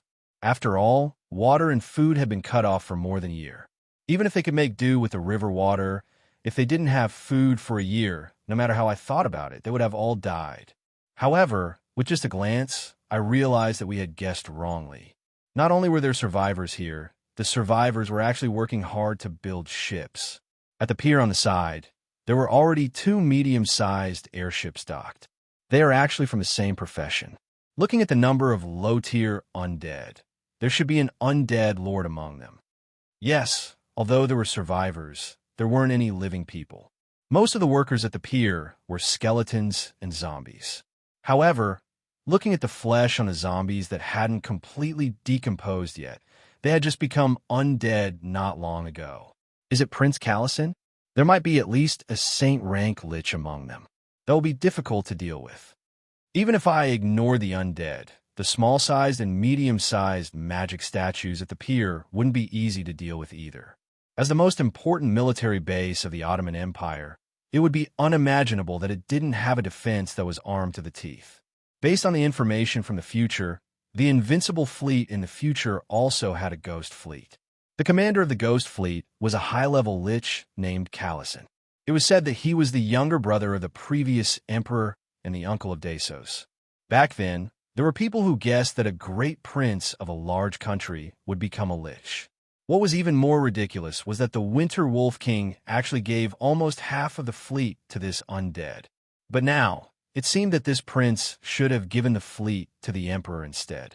Perhaps this time, being separated from the outside world was an opportunity for this archmage to transform into a lich. After all, if he discovered that there wasn't enough food, he definitely wouldn't just sit and wait for death. Transforming into an undead that didn't require food might be the best choice for him to survive. I silently moved underwater and memorized the situation around me. Then, I unhesitatingly turned around and left. Since we aren't strong enough this time, let's bring more men with us next time. However, the moment I returned to the church, my plans met with a blow to the head. My current #1 fighter, the Moon Knight Diana, was destined to be unable to participate in this plan. I grew up in the underground city, and water is an important resource. It would be a waste to use it for bathing. If I were to use it for swimming, all right, I didn't need to say anything else. The excuse that the residents of the underground world couldn't swim was too convincing. Considering that a Saint Knight is a heavy armor unit that relies heavily on equipment to survive, and diving while wearing armor is an impossible challenge, I immediately dispelled the idea of letting her try diving. Looking around, Bayfeng and Cassio were looking up at the sky, trying their best to pretend that they didn't hear a discussion. Grim maintained his silence, but just by looking at his heavy armor, it was obvious that he wouldn't be able to enter the water. On the other hand, Momo enthusiastically raised her hand to speak. I am the best swimmer among the town security. I have practiced in Old Morix Fish Pond, and I can hold my breath underwater for a minute. I can even swim 30 meters in a single breath. All right, what does this achievement of a 10-year-old child mean? As expected, it was too early for me to be happy. In the end, I turned my pleading gaze towards Kolos, but she replied with an apologetic tone. Lord Oracle, wild elves have never liked water. Due to being in the underground world for a long time, I didn't even learn how to transform into a seal, so it won't. It rarely rains in the underground world. Looking at the bunch of landlubbers in front of me, just as my head was about to explode, the black cat on my shoulder smiled gleefully. Idiot, it won't be enough to find Siren. Their racial talent, blessing of the sea god, allows those who can't swim to swim and breathe underwater for a short period of time. It will definitely be enough. There is only a river here and no sea. Where can I find a Siren? It was a tattered poster. On it, there was a comical clown, a two-headed ogre acrobat, a trapeze artist swinging on a swing, and a siren beast tamer performing seal training in a huge pond. Fire Dragon Circus? I seem to have heard of it somewhere. Chapter 97. Aurora Knight? Isn't that just a legend? In the past, the Mist Kingdom's Royal Knight Corps had a special unit called the Aurora Knight. They were a rarely seen 4th-tier, gold, troop type among the humans. However, they should have disappeared along with the fall of their country more than 300 years ago. But as time passed, the legendary knight gradually became a legend that was doubted by others. After all, their numbers were never large, and they never left the snowy northern lands. The advantage of humans was their rapid growth. But on the other hand, due to the short lifespan and peak period of the long-lived species, the average combat strength of the human countries had always been at a bottleneck. For example, it took 7 to 10 years to groom a mature white wolf knight.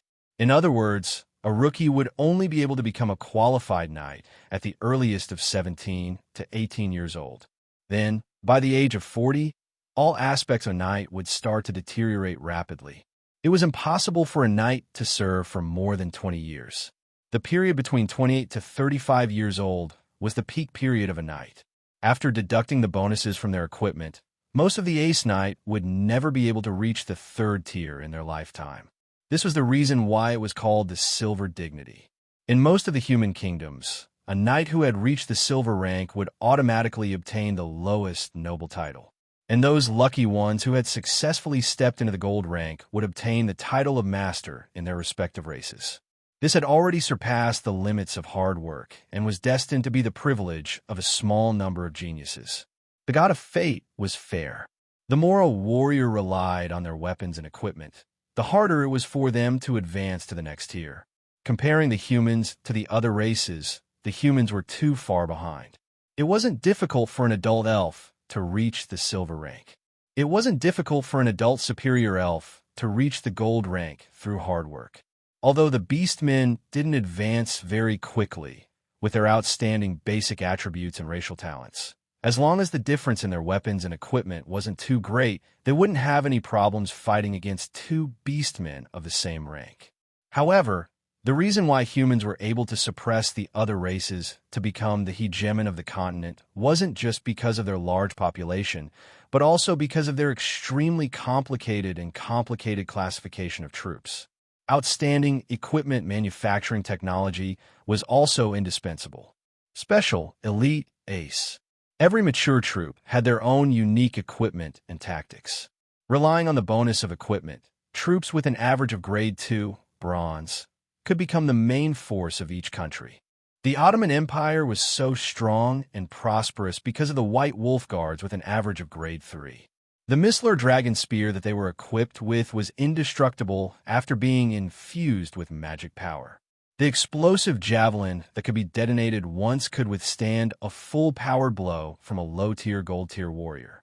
The explosive sword that had flaming chain-like teeth was a terrifying cutting machine in close combat. With the help of these powerful weapons and the indestructible Misler light armor, the powerful Ottoman Empire had invested a lot of money into it. That was how the trump card of the light cavalry, which had an average of 3 tiers, was created. The reason why they were light cavalry was because their equipment was too heavy. The existing high-quality warhorses could no longer allow them to wear heavy armor. They could only be equipped with light armor that protected their vitals. Moreover, this light cavalry is famous for being slower than heavy cavalry. This was already the standard of the ace guards of the various super empires. Furthermore, it was the result of the rapid development of alchemy and alloy smelting technology in the past 100 years. However, according to the legends, there is actually a gold-tier heavy-armored knight known as the Aurora Knight in that bitterly cold country 300 years ago. No matter how one looked at it, there was actually a gold-tier heavy-armored knight. The difference between an average gold tier and an average silver tier is like the difference between heaven and earth. What kind of mount and equipment could raise a bronze-tier warrior to the combat power of a gold-tier warrior? Could it be that they are all Dragon Knight? With 100 of such knight, it would be enough to sweep the entire world. However, the other party did send over some information and instructions. They even sent over a set of equipment samples. Furthermore, through preliminary inspection, the complete Aurora Knight has indeed reached the standard of a grade 4. Desos opened his mouth wide, and his face was filled with disbelief. Such a powerful weapon of the country was given away, just like that? Back then, during the negotiations, Roland did half-jokingly say that he wanted to exchange the Aurora Knight for the 3 grade 3 troops of the Ottoman Empire, including the White Wolf Guard. However, in reality, the existence of the Aurora Knight had always been doubted. If it really existed, its value would indeed be higher than the 3 grade 3 troops. Everyone treated it as a joke.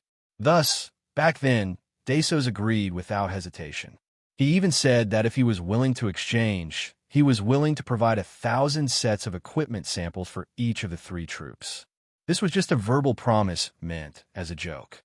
After all, even if the Aurora Knights truly existed, they should have already disappeared in the annals of history. Otherwise, the East Mist communal country wouldn't have suffered defeat after defeat, their national strength constantly declining. But now the information and equipment samples of the troops were actually sent over. Furthermore, it was during his most difficult period. What kind of situation was this? Was he trying to find a way to express his allegiance? Darsos was overjoyed at once and asked, "Is there anything?" He asked, "Have you done the tests?" Very quickly, when the samples were sent over, Desos' joy turned into coldness. It was indeed a gorgeous armor that was as beautiful as a work of art. It was heavy yet beautiful. The spikes that were spread out were obviously not for the sake of beauty. The cold air around it made one feel the scent of magic. But the equipment was melting and the surroundings were filled with water. Isn't this an ice sculpture? Why isn't equipment? Based on the information that the other party sent over, the armor of the Aurora Knight is made of special ice. We have tested it, and before the special magic dissipates, the hardness of the ice armor is actually 3 times that of our Mistler alloy. However, its mass is only a quarter of our Mistler alloy. As for the Aurora Knight's mount, it is a spiritual creature known as the Frigid Nightmare. The information clearly states that they have signed a contract with the Mist bloodline. Every 20 years, they will provide a batch of young Aurora Knight as their mount. This kind of accumulation can be accumulated. Over the past 300 years, they have probably accumulated quite a lot. That is to say, the Donglon Principality has at least one trump card, the Night Core. In an instant, Desos came to a realization. This was a show of goodwill as well as a display of strength. The ice armor and spiritual mount of the Aurora Knight were obviously a specialty of the Northern lands. They might not even be able to leave their homeland, but if they were to be invaded by a war, no wonder the Allied army formed by more than 10 countries back then suffered heavy losses. Will this ice armor and blueprint be of any help to us? Extremely. Even though there are many flaws, this is probably the pinnacle of what humans can achieve. As long as we can digest these theories, our White Wolf Guard will be able to take another step forward. Who knows, we might even be able to give birth to a new type of troop that is at least tier 3. Nodding his head, Desos hesitated for a moment before coming to a conclusion. Give her the information on all the troops other than the White Wolf Guard and promise to give her the information on the White Wolf Guard 3 years later. Also, express sufficient goodwill to open up trade. Right? Give those 3 dwarves a better treatment. The reappearance of the Gemini star might allow the Donglon Principality to rise once more. Right? Help me ask her if she is willing to have dinner with me. Not long later, while rejecting that embarrassing invitation, I looked at the present that Desos sent over and smiled in satisfaction. The Aurora Knight does exist, and it is the main force of the Mist Kingdom's Royal Knight Order. However, it is a pity that the altar of the contract with the Frigid Maw tribe is located in the coldest land, the Northern Lands. Currently, it isn't even in the territory of the Mist Kingdom, so it isn't an easy task to bring it back to the world. Actually, this ice armor is a fake product that the Queen of Banshees and I created together. The real extreme, chill heavy armor requires the help of the power of Frigid Maw, so it isn't so easy to melt it. In order to prevent the wearer from being frozen into an ice cube, it is necessary to sign a contract with this cold, attribute soul creature. The real Aurora Knight is indeed a tier 4 powerful troop, but in order to fulfill the requirements of the contract, the wearer must be a tier 3 pinnacle powerful knight. To the other races, the pinnacle of silver rank doesn't mean much. However, to the humans, this is already the pinnacle that mortals may never reach in their entire lives. This is also the reason why the Aurora Knight is unable to become a regular unit. However, if a war were to break out, as long as I have 100 Aurora Knights on hand, I wouldn't even bother with 1,000 White Wolf Guards. Of course, with the speed of producing 100 Frigid Nightmares every 20 years, the Aurora Knight Order has never been full.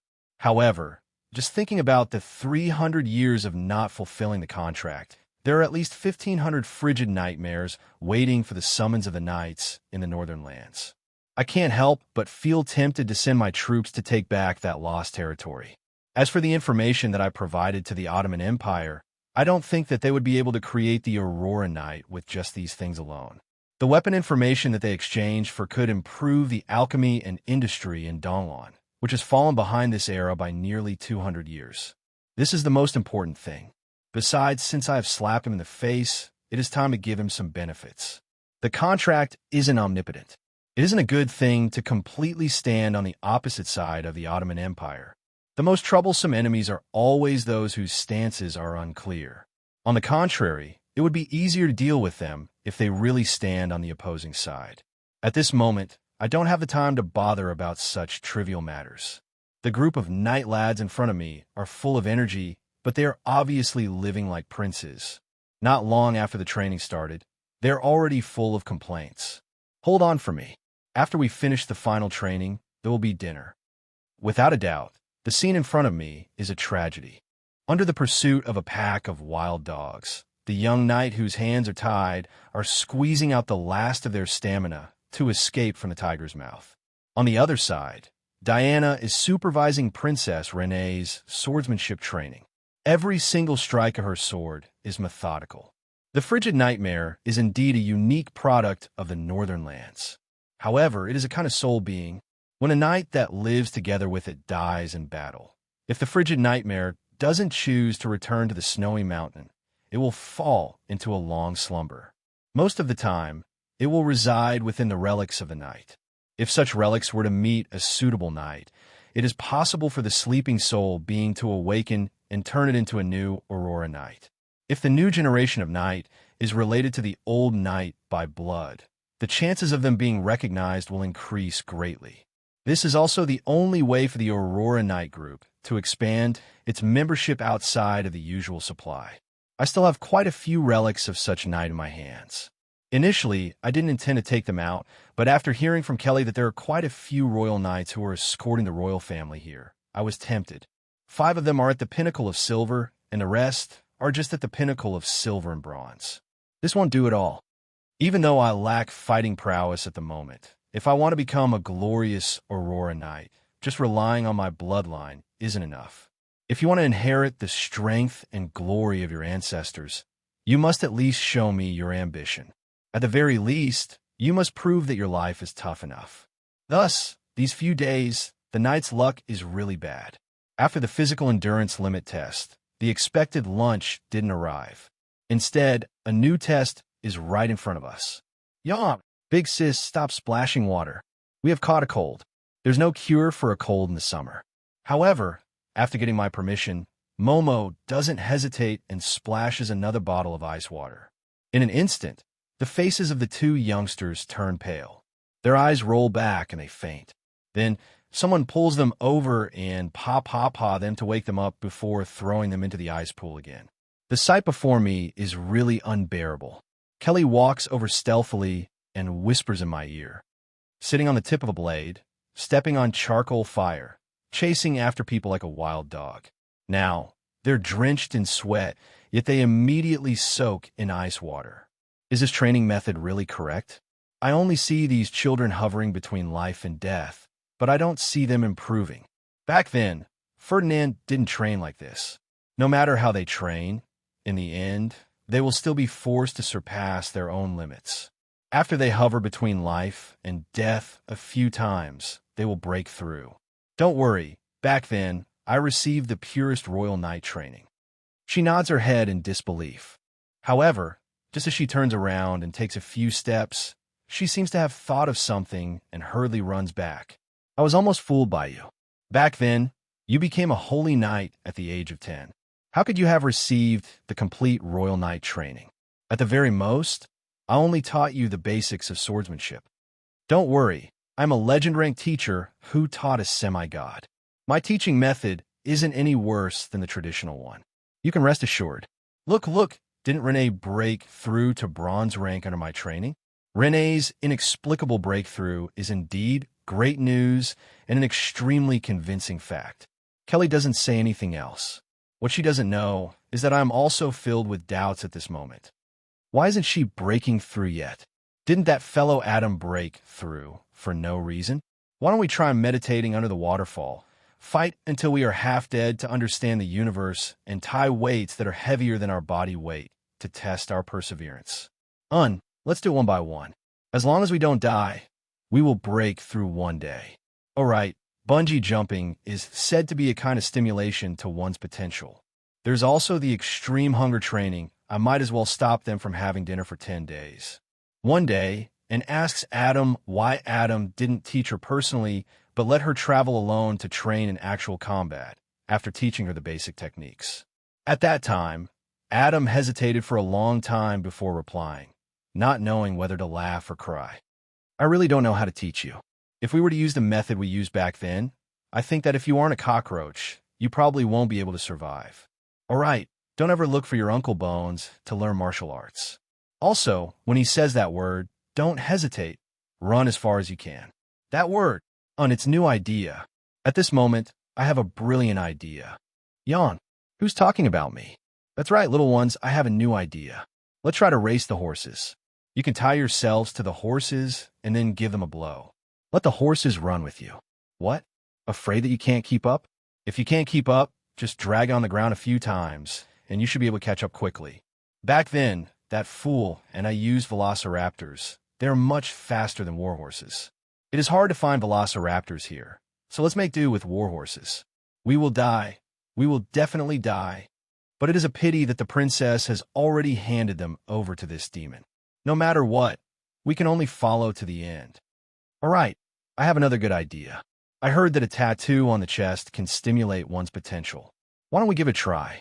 Some years later, whenever the first batch of Aurora Night recalls the past, their faces would be filled with tears, and the moment the word instructor is mentioned, they would tremble reflexively. Some of them would mysteriously carry snacks on them. Some would shiver at the sight of dark elves and ice.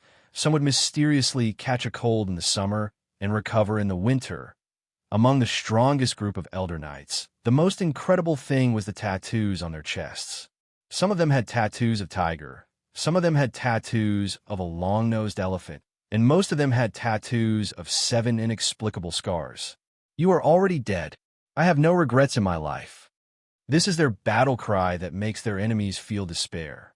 The confidence and fearlessness of death in it makes this battle cry become a role model for future generations of Night Knights. In this era where there's a lack of entertainment, especially for commoners, a wandering circus comes to a village, sets up tents, beats gongs and drums, and distributes flyers. That is the town's festival, and it is the happiest time for the children. But for a circus, the roads between towns are often not safe. Furthermore, the daily work is hard, and rich merchants and nobles disdain circus performances for being vulgar. The trend of entertainment focusing on commoners doesn't make much money, so it is often difficult to retain talents. Thus, the history of a normal circus is not long, and it is common to see them disband after 3 to 5 years. Even if they occasionally become popular because of a novel and interesting program, due to the solidification of the business model, they will fall into a predicament in the future and eventually disband. The Fire Dragon Circus is an old circus with a history of 100 years, and just like other once popular stars, it also ushered in its own decline. This time, they were invited to perform in a circus at the enthronement ceremony. This is a good opportunity to become a big circus. If they become famous because of this, they might become a permanent troupe of certain theater or a team hired by a great noble for a long time. Then they would be able to get rid of the shackles of a wandering circus and completely go ashore. But just as everyone was happily planning for the future, they inexplicably encountered an unexpected disaster.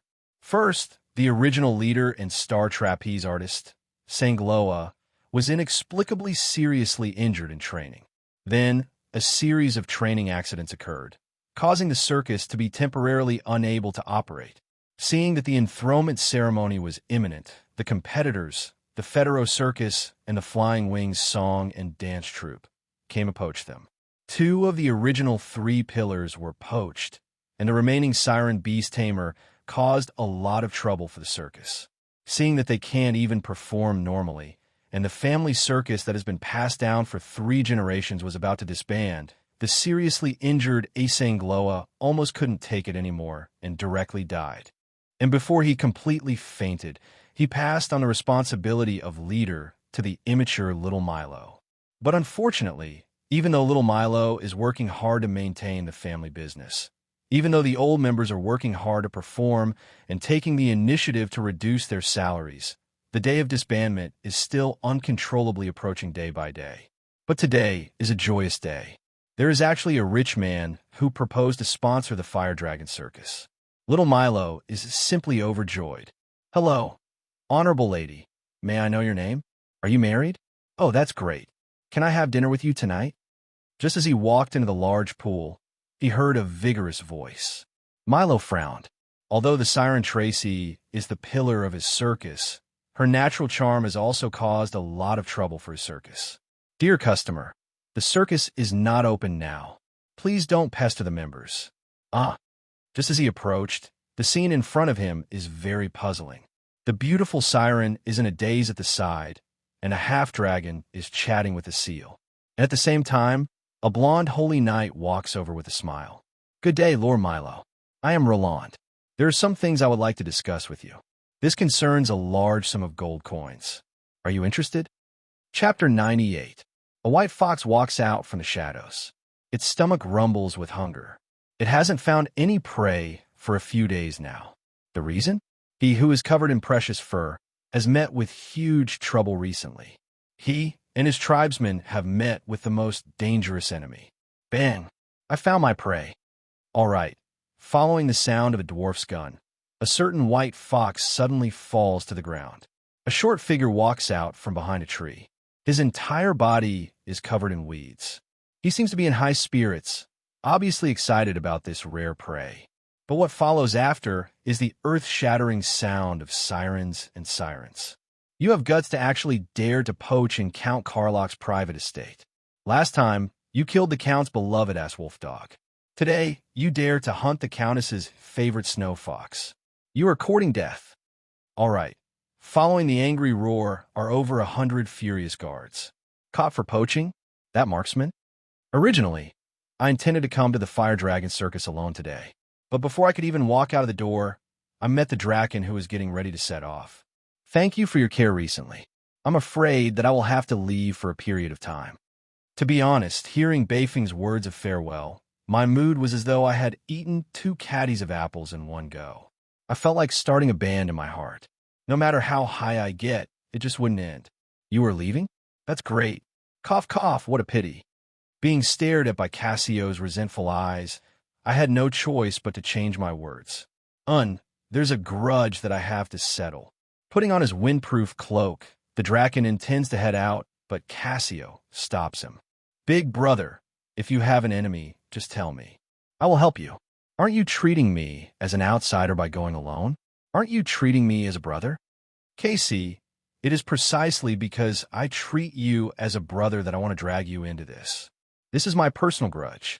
There's no need to say any more. I've already made up my mind. I'm already clear about the grudge between HHA and that organization. Initially, I was biased towards HDA, but after interacting with you these few days, I realized the value of life. So, I chose that organization.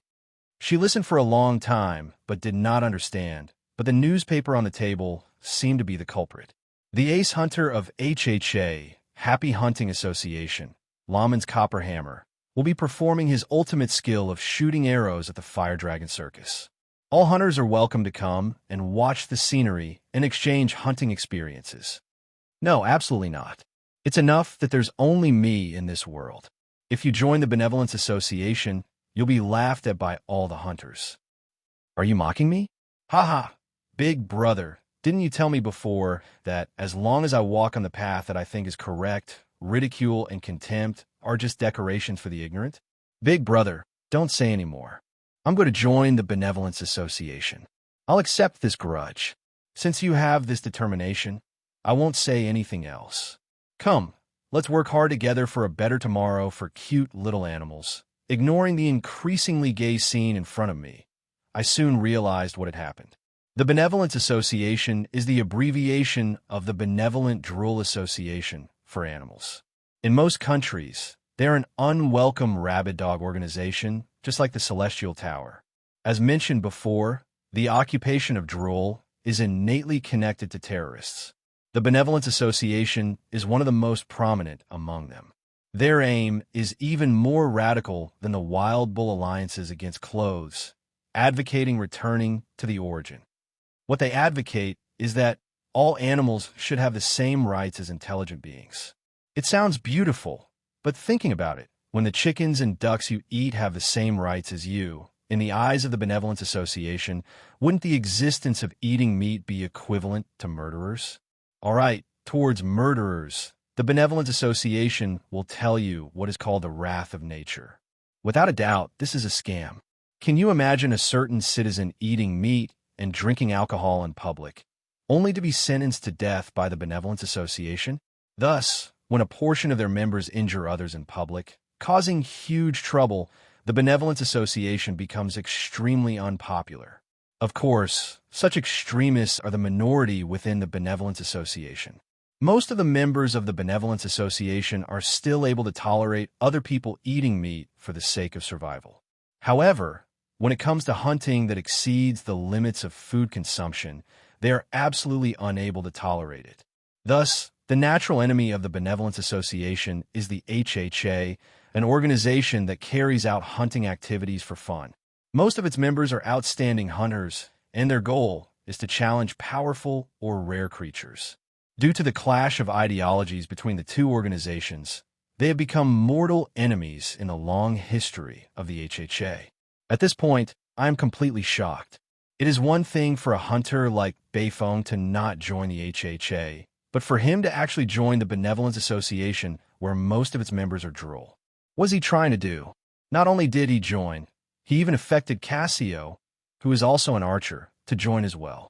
This is too ridiculous. All right, end of reminiscing. Since our destination is the same, naturally, we are walking together. The moment we arrive, Beifeng is astonished to find out that his mortal enemy has been locked up in the royal prison for poaching. What is even more surprising is that he actually takes the initiative to ask for a way to save him. I have a grudge against that Lamans. My close lover died under his gun. We have already crossed hands 6 times, with 3 wins and 3 losses. Since we meet once again on the surface, perhaps it is time for us to settle everything. Even if he is destined to be punished for his many evils, I should be the one to personally carry out this divine vengeance and end his sinful life. I won't comment on why your close lover died under the gun of a hunter, but looking at how moved you are, Cassio, I really don't know how I should comment on you. Draken, you should be the Beifeng. Her alt that Lamans mentioned before. This is the first time I have met a man who completely disregards me. You're not bad.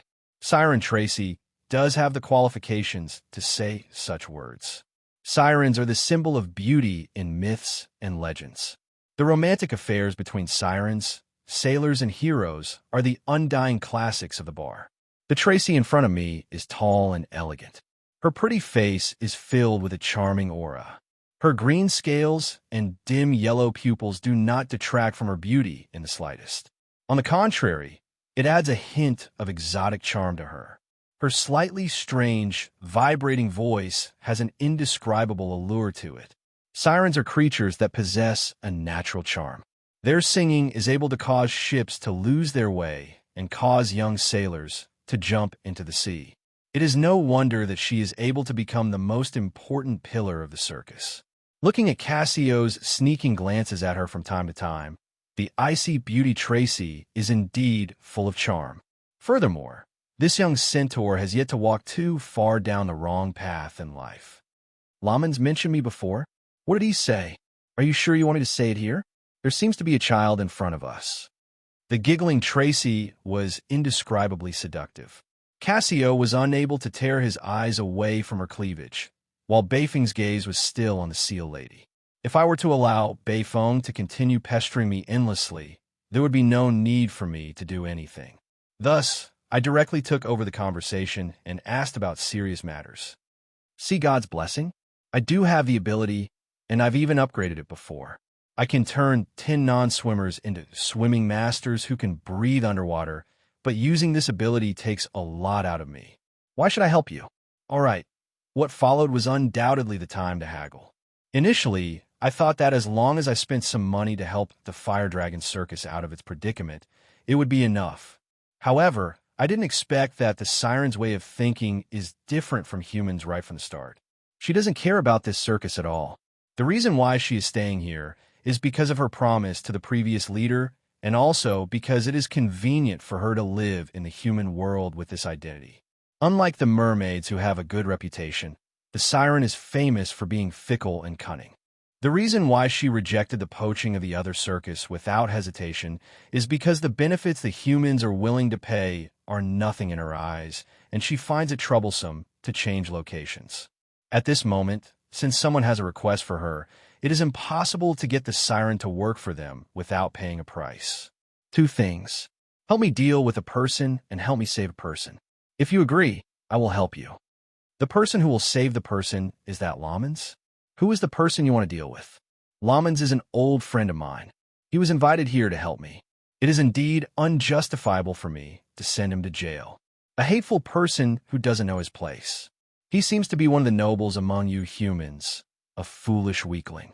This guest, the circus is currently closed. Please do not pester the members of the circus.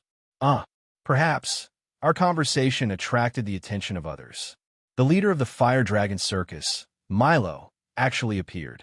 Initially, since we had already come to an agreement privately, it has nothing to do with the circus. However, considering that this circus can perform during the enthronement ceremony, I might be able to play some tricks on it. Thus, I decided to take over this circus.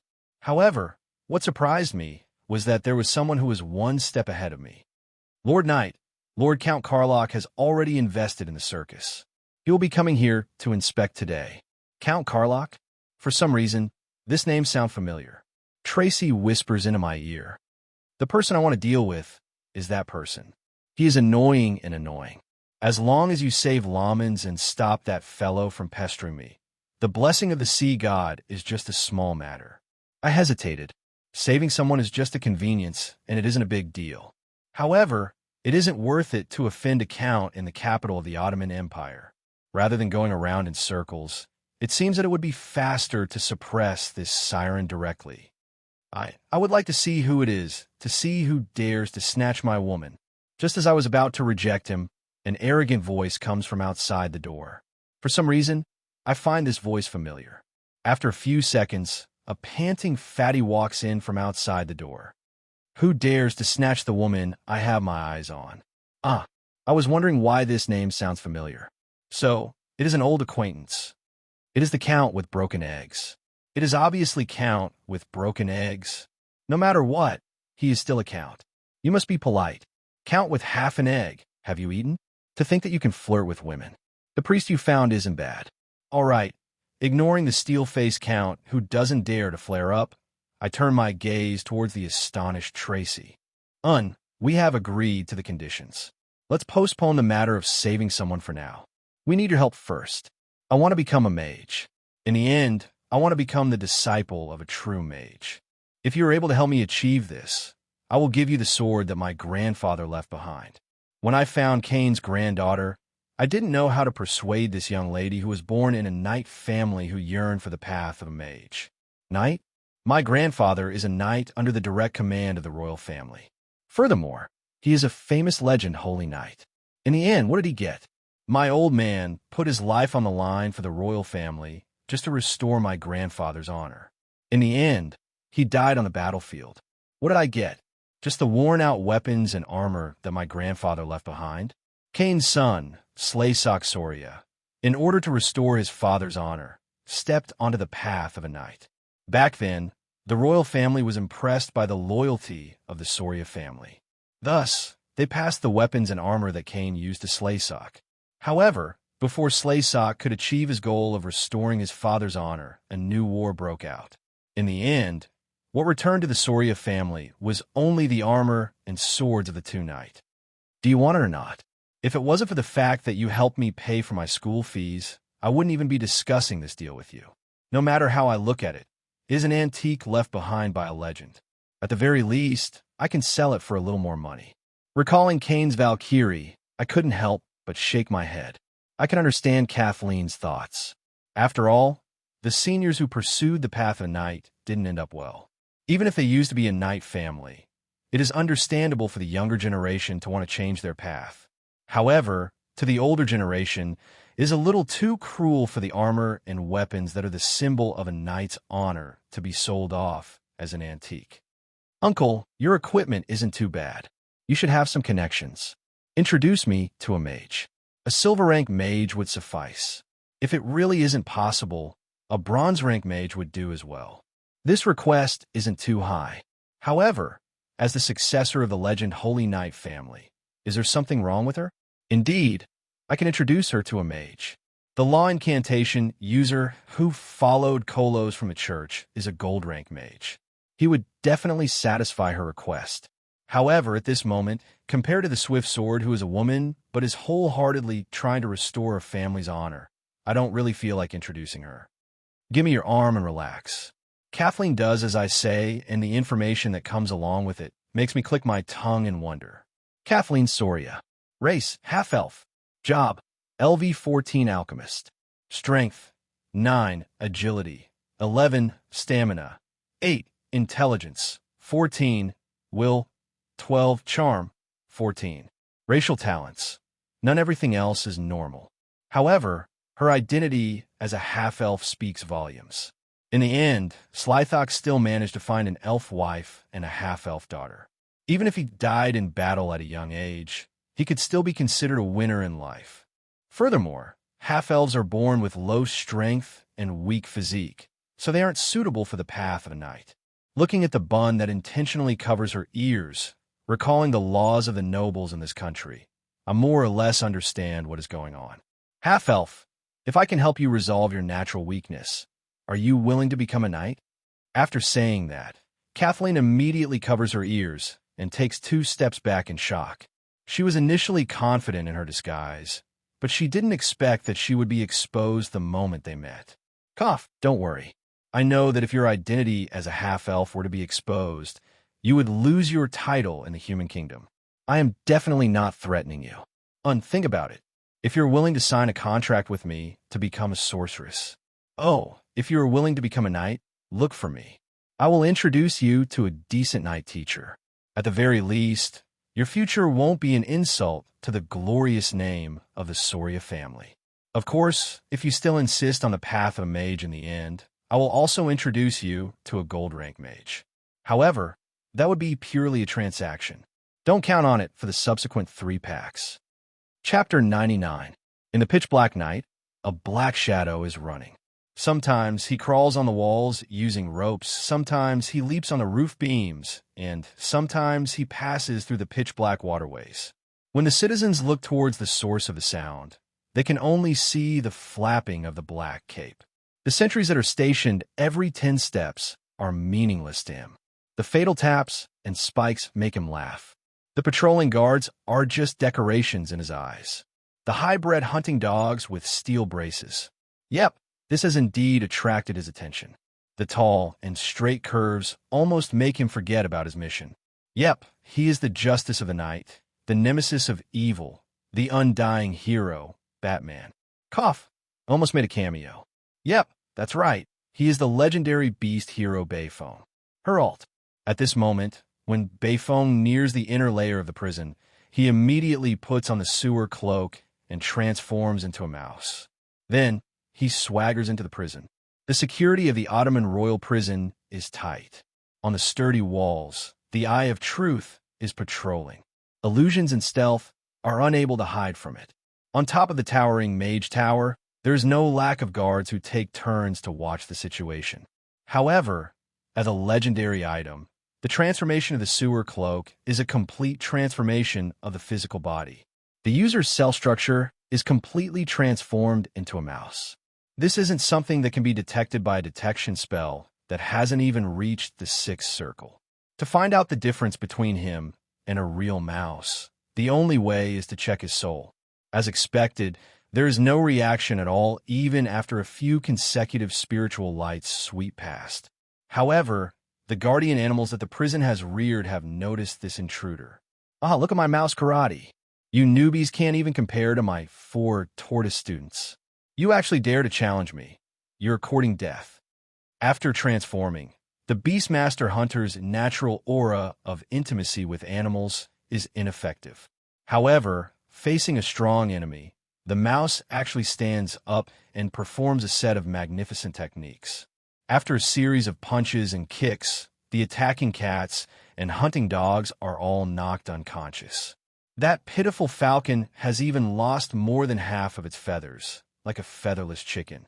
In the end, it can only run away with its tail between its legs. However, what is surprising is that none of the animals are injured at all. He moves forward, countering every move that comes his way. The dangerous prison is like a flat land outside, unable to stop his footsteps. Very quickly, he found his target. That Da Vinci, when he heard us singing, his face turned red in anger. What, not Da Vinci? Oh, come to think of it, his name was Darwin. Not really? Humph. Who cares what his name is? In any case, he is just a foolish ruler who is jealous of the virtuous. That's right. Let us toast to this foolish ruler's generosity. Cheers to the foolish king's generosity. I remember he was called Uncle Darwin. Cheers. Who cares what his name is?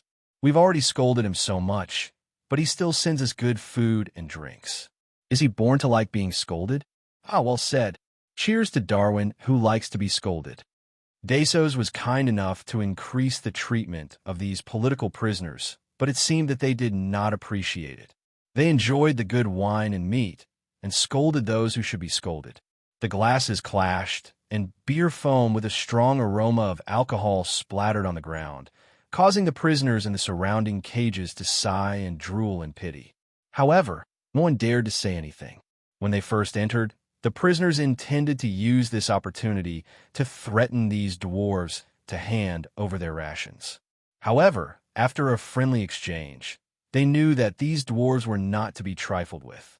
However, the sudden appearance of a black mouse caused the bustling scene to pause for a moment. Then, the three of them drank their wine in silence and lay down to sleep. But in Hoyle's ears, the secret meeting was still going on. Has the date been confirmed?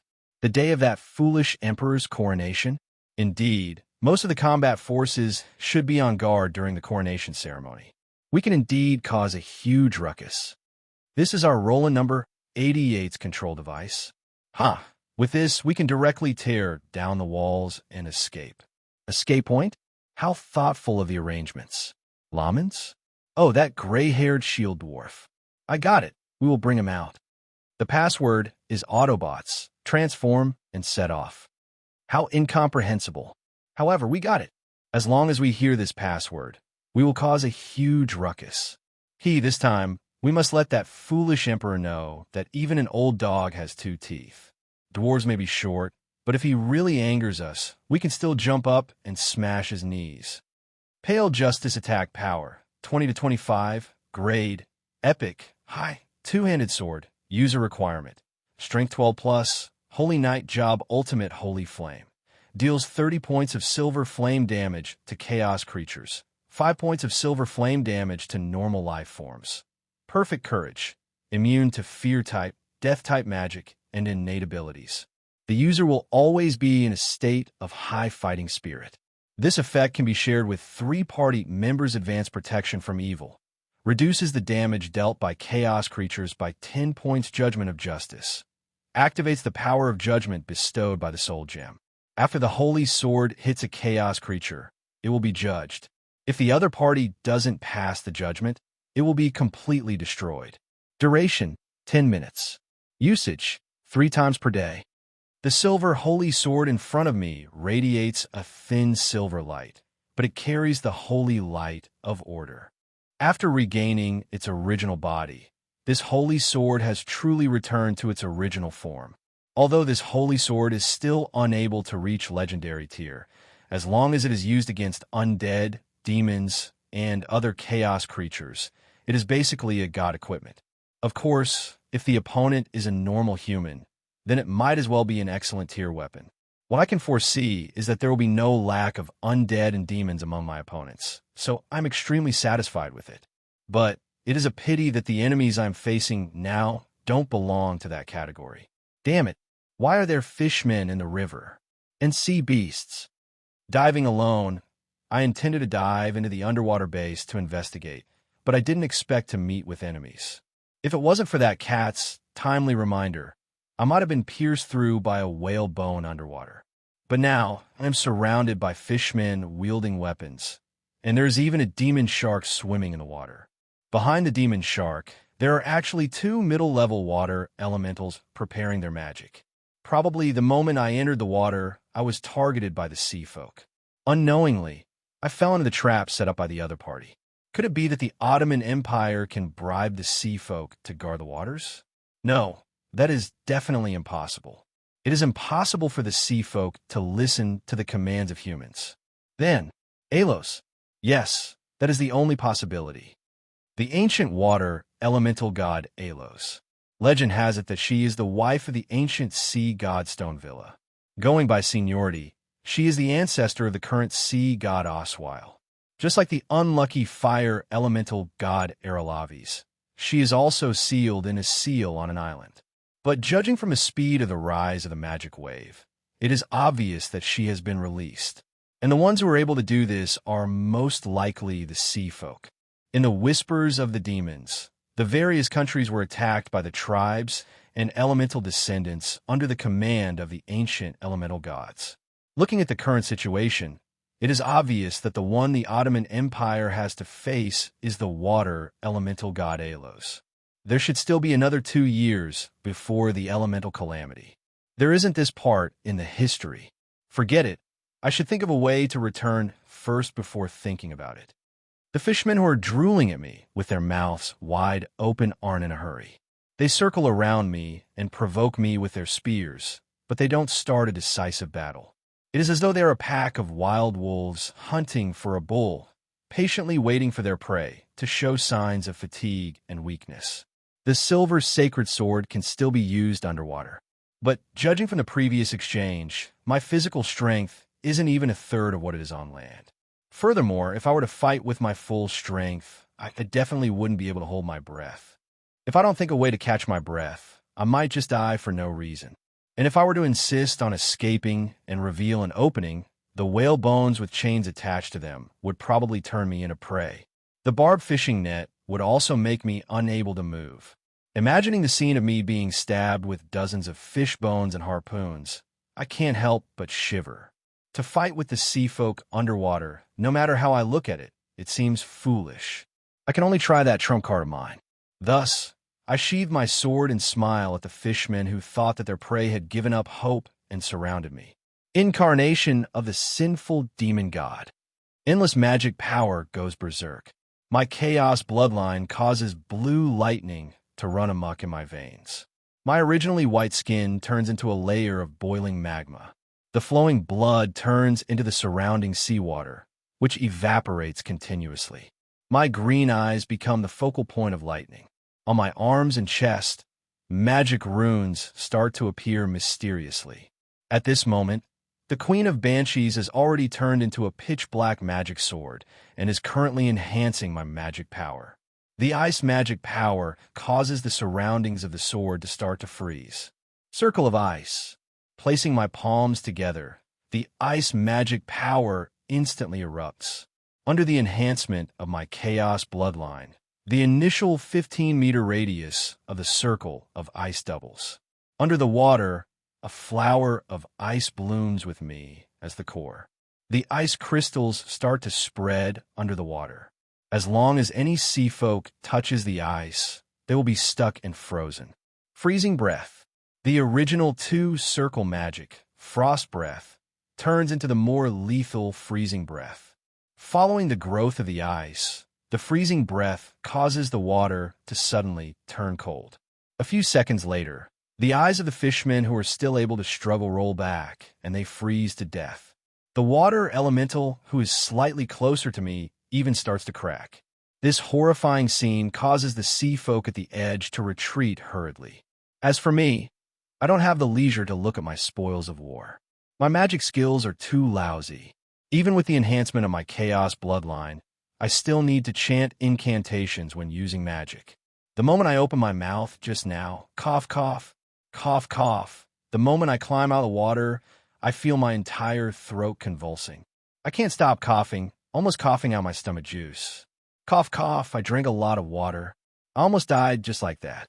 This way of dying is too embarrassing. Clang. A fishbone smashes fiercely on my back.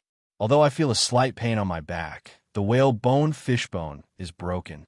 With the Titan's torso, which is comparable to an invisible armor, the spears of the fishmen are obviously not as lethal as they were underwater. When I look angrily at the fishmen on the surface of the water, realizing that their weapons are ineffective, they're already frightened to the point of surfacing. The weakness that I felt after transforming makes me feel indescribably uncomfortable.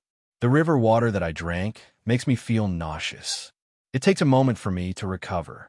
But at this moment, I realize that a bigger problem is waiting for me. After transforming into the original Sin Demon God, My body expands by a whole size. The high-temperature lava on the surface of my body isn't just for show. Furthermore, the frost damages my clothes, so destroy all the clothes that I brought with me. I am not Shuedi. Do I really have to run back naked? Yes, at this moment, I am really envious of those mystical superheroes in my previous life. I don't know how they are able to keep their clothes intact after an intense battle. Those who are still able to keep their underwear after transforming into a gigantic form are even more enviable. Especially a certain Hulk who can transform into a 2 to 3 meter tall muscular tank from time to time.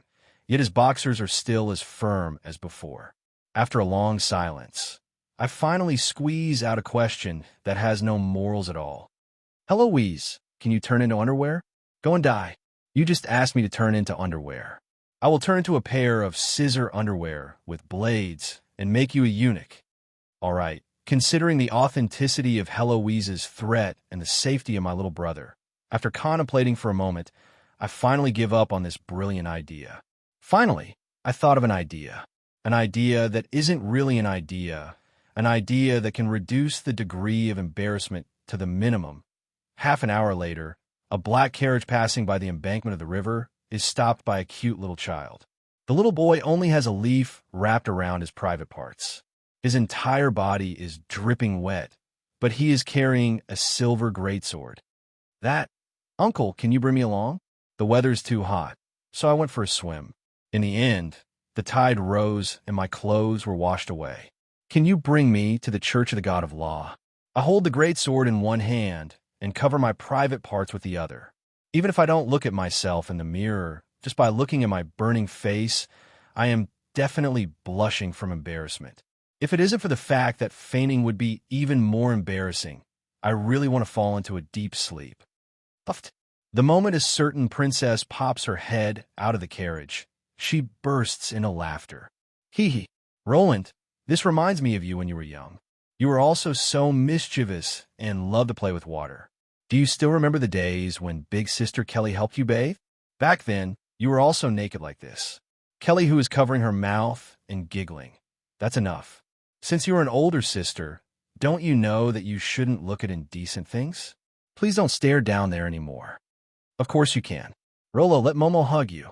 Someone hurry up and take care of this drooling, mysterious creature. Hey, don't get touchy. Don't touch, don't flick, and don't pull. Even a little kid has chastity. Lord, so the important matter you're talking about is swimming naked in the summer. Although I don't want to criticize your hobbies, it is best for you to wear underwear next time. Also, you are indeed a core member of the Gentleman Alliance. All right, Diana, you win. As long as you stop peeking at me, I will admit to everything. I have nothing to say about the Gentleman Alliance. At this moment, I finally see the mist emblem on the carriage clearly. I waited for 2.5 hours, my hair dizzy from the scorching sun. Yet, I ended up waiting for Renee and her group who had just returned from trip. Obviously, this is another murder case caused by the star of misfortune. How unfortunate to think that I would have to run naked. Darn sea folk, I will never forgive you. Chapter 100. It was already pitch black outside, but I was still deep in thought under the lampstand. I didn't know how to put down the pen that I had been holding for a long time. In the end, I sighed and started writing. Respected Sir Ferdinand, long time no see. I wonder if everything is going smoothly in Sulphur Mountain City. 300 years have passed, and a large number of inheritances and secret arts have been lost in the flames of war. The current Mist Royal Knight Order can't even be considered as a third-rate force. Perhaps our ancestors were a little too unqualified. I have already come to an agreement with the current generation of Mist descendants to provide some instructors to guide those newbies. After much consideration, I can only rely on you for this matter. Please bring Great Sword Saint Fade, Lucas. The young knight has already come to their senses. To the famous ancestors of the Valkyrie, there's no need to be too concerned about their identity as undead. They just need to be more careful on the road. Since I was writing a letter to my elders, I spent quite a bit of effort on it. Actually, the content was quite simple. I just wanted to send a group of instructors from the Red Hunting Hounds to the Donglan Principality. However, if it wasn't for my personal letter inviting them, old Ferdinand, who felt guilty towards his hometown, would probably never step foot on that icy plains again. But without a doubt, even though he had turned into a skeleton knight, old Ferdinand was still the most suitable general to train new recruits. Perhaps, other than battle techniques, he might be able to impart something more important, such as the experience of 100 battles, tactics, and unyielding willpower, such as the spirit of the army represented by that war flag. I look forward to the day when the drums of war sound once more. The young knight will be able to shoulder the glory and responsibility left behind by our ancestors. This matter has to be carried out by you. I sincerely look forward to the day when we meet again in the land of ice and snow. The other letter was much simpler. There was no need to think about the wording at all, and it was straightforward. Donlon has already established the faith of the God of Law as the national religion. It will make sense for you to hide. You don't need a pope, a complete legal system, a complete church of a true God. This is an opportunity. Once it succeeds, the spread of the faith of law will be saved for decades, or even centuries. This is a gamble worth betting on. With the banner of the true God, I don't believe that anyone will dare to stop you from going to Donlon. Using the name of the Church of the True God of Law, the strength I have in my hands can finally be revealed to the world. From a certain perspective, after making this huge bet, when I put down the chips in my hands one by one, I could be considered to be sharing the same fate as the East miscommunal country.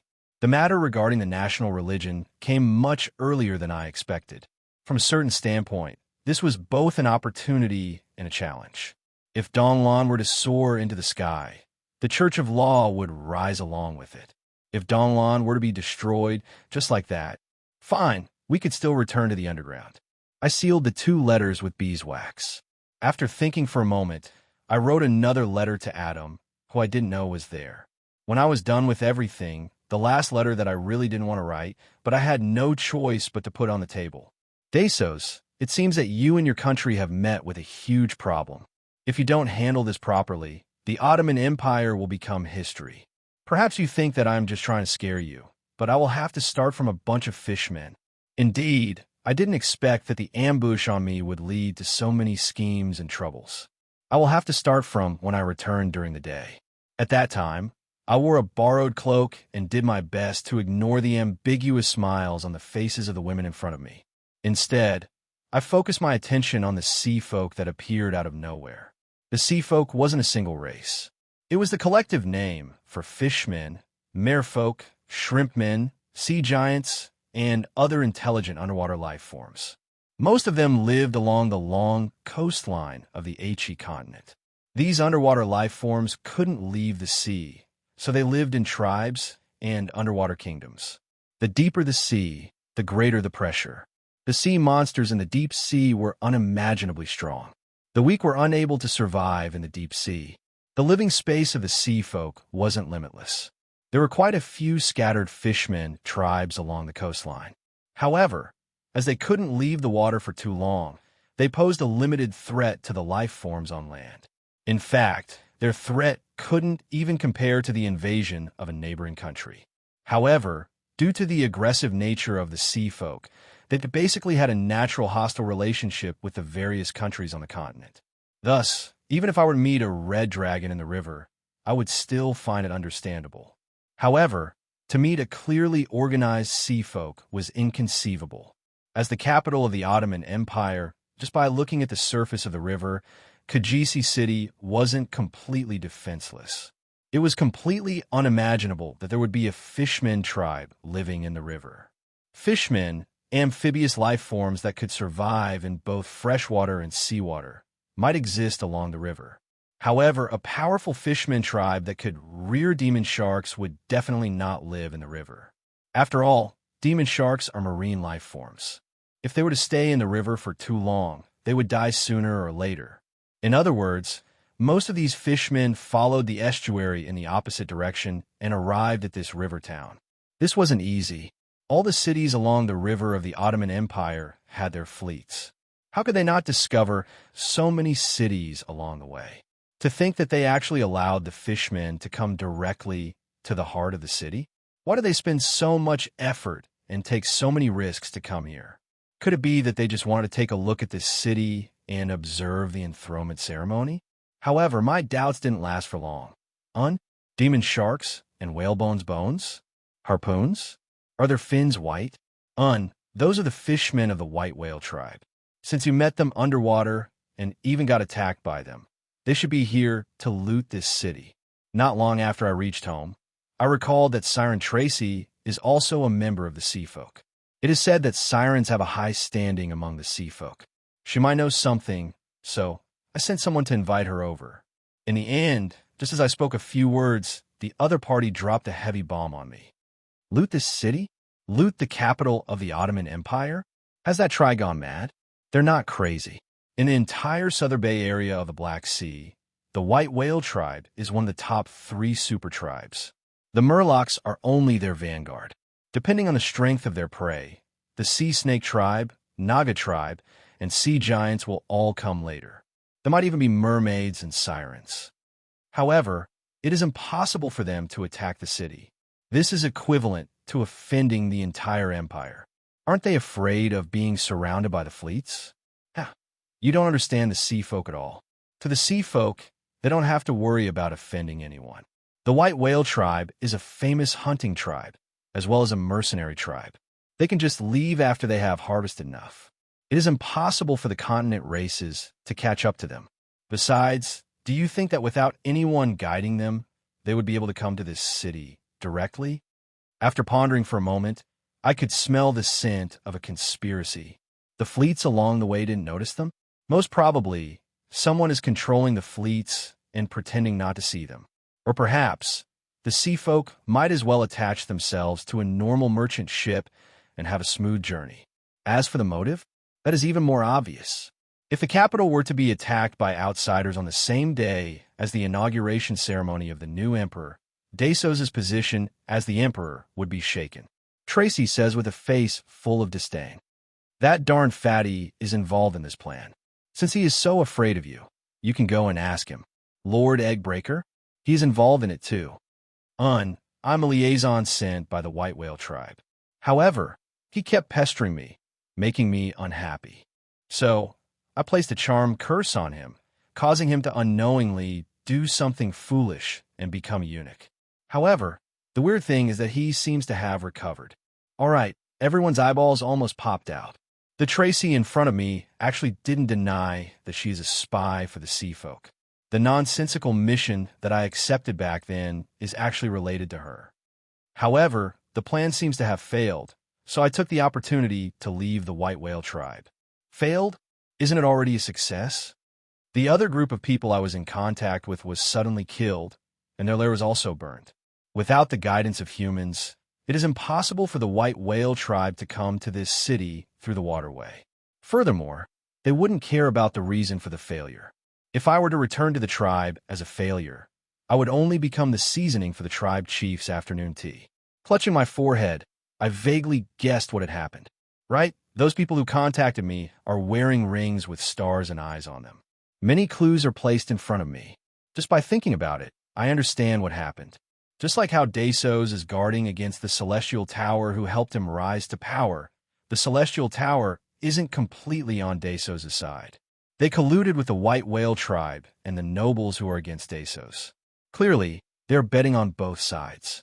If Dasos were to cooperate with them obediently, the assault of the Sea Folk might not have happened. However, it is apparent that the remnants of the Celestial Tower intend to fight to the death with Dasos after all of their members were listed as wanted criminals. Those people actually dare to send the White Whale tribe to attack the coastline. However, they don't know that after that Lord awakens, the Sea Folk is at least 3 times stronger than before.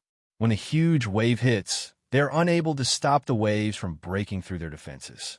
When the White Whale tribe's flood dissipates, how many of them will be able to survive? Ilos. Hearing this name, Tullius is taken aback for a moment before nodding his head silently. The Sea Folk are no longer the Sea Folk of the past. Under the will of that Lord and the Queen of Storms, all of the Sea Folk are thirsting for the fresh blood and souls of the creatures on the surface. That is what they rely on to curry favor with their superiors. In the coastal waters, under the guidance of the great existence, various departments are working together. I'm afraid that war is unavoidable. The Queen of Storms is the guardian god of the sea folk, but she is also one of the malevolent gods of chaos. Obviously, under the incitement of the ancient water elemental god, under the summons of the Holy War, and after many years of fighting with the surface creatures, the sea folk have already gotten rid of their neutral identity and started to lean towards the side of chaos. Once this assault really starts, looking at the current situation, the assault of the white whale tribe is bound to happen. I'm afraid that it will immediately exceed the expectations of the nobles, turning a small-scale assault into a war between nations. Unlike them, I have many friends in the human world. I'm afraid that those fellows didn't trust me from the start. Who knows, the Count might have other motives for approaching me. Why didn't you say so earlier? I've already defected, and I don't dare to return to the sea.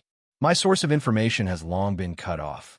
Isn't this the same as not confirming the authenticity of the invasion? How should I say it? Who should I say it to? Now that even the vanguard troops have been seen, I can tell you directly now. After that, how you deal with it is up to you humans. It has nothing to do with me. I'm alone, and I'm of a different race. Both sides won't trust me. A fence-sitter will only offend both sides at the same time. I can't do anything about it, and I don't intend to. After finishing her words, the siren has a relaxed expression. However, the listeners are helpless. She is relaxed, but this troublesome ball has been kicked onto someone else's head. Back then, we discussed for a long time, but in the end, we were unable to come to a conclusion. Regardless of whether it is the strategy to deal with the invasion or the veracity of the siren's words. Yes, even though she seems extremely calm and took the initiative to reveal a series of secrets, we still suspect her. Regardless of whether it is the legends or reality, the siren isn't a kind and honest creature. Her taking the initiative to confess made us suspect that there was a trap. Furthermore, I keep feeling a subtle sense of incongruity, as though I have missed out on something very important. Dusk had fallen, and my spies had just returned. Is there any new news? The black cat jumps onto the windowsill.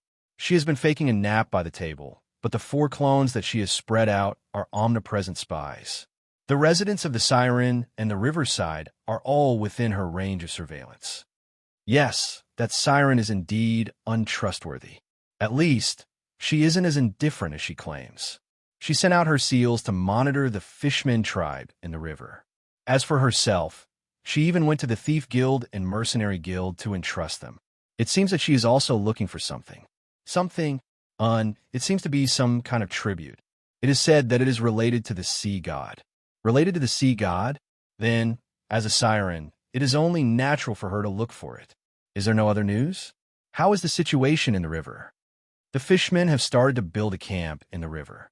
It seems that they are really the vanguard troops, intending to prepare for the main army later on. I nod my head. The intelligence is accurate, but I still can't come to a conclusion. There is too little intelligence. Our understanding of this country and the sea folk is too little. Cough, Roland, I have guessed it. Do you want to know? You can eat dried fish and milk until you are full.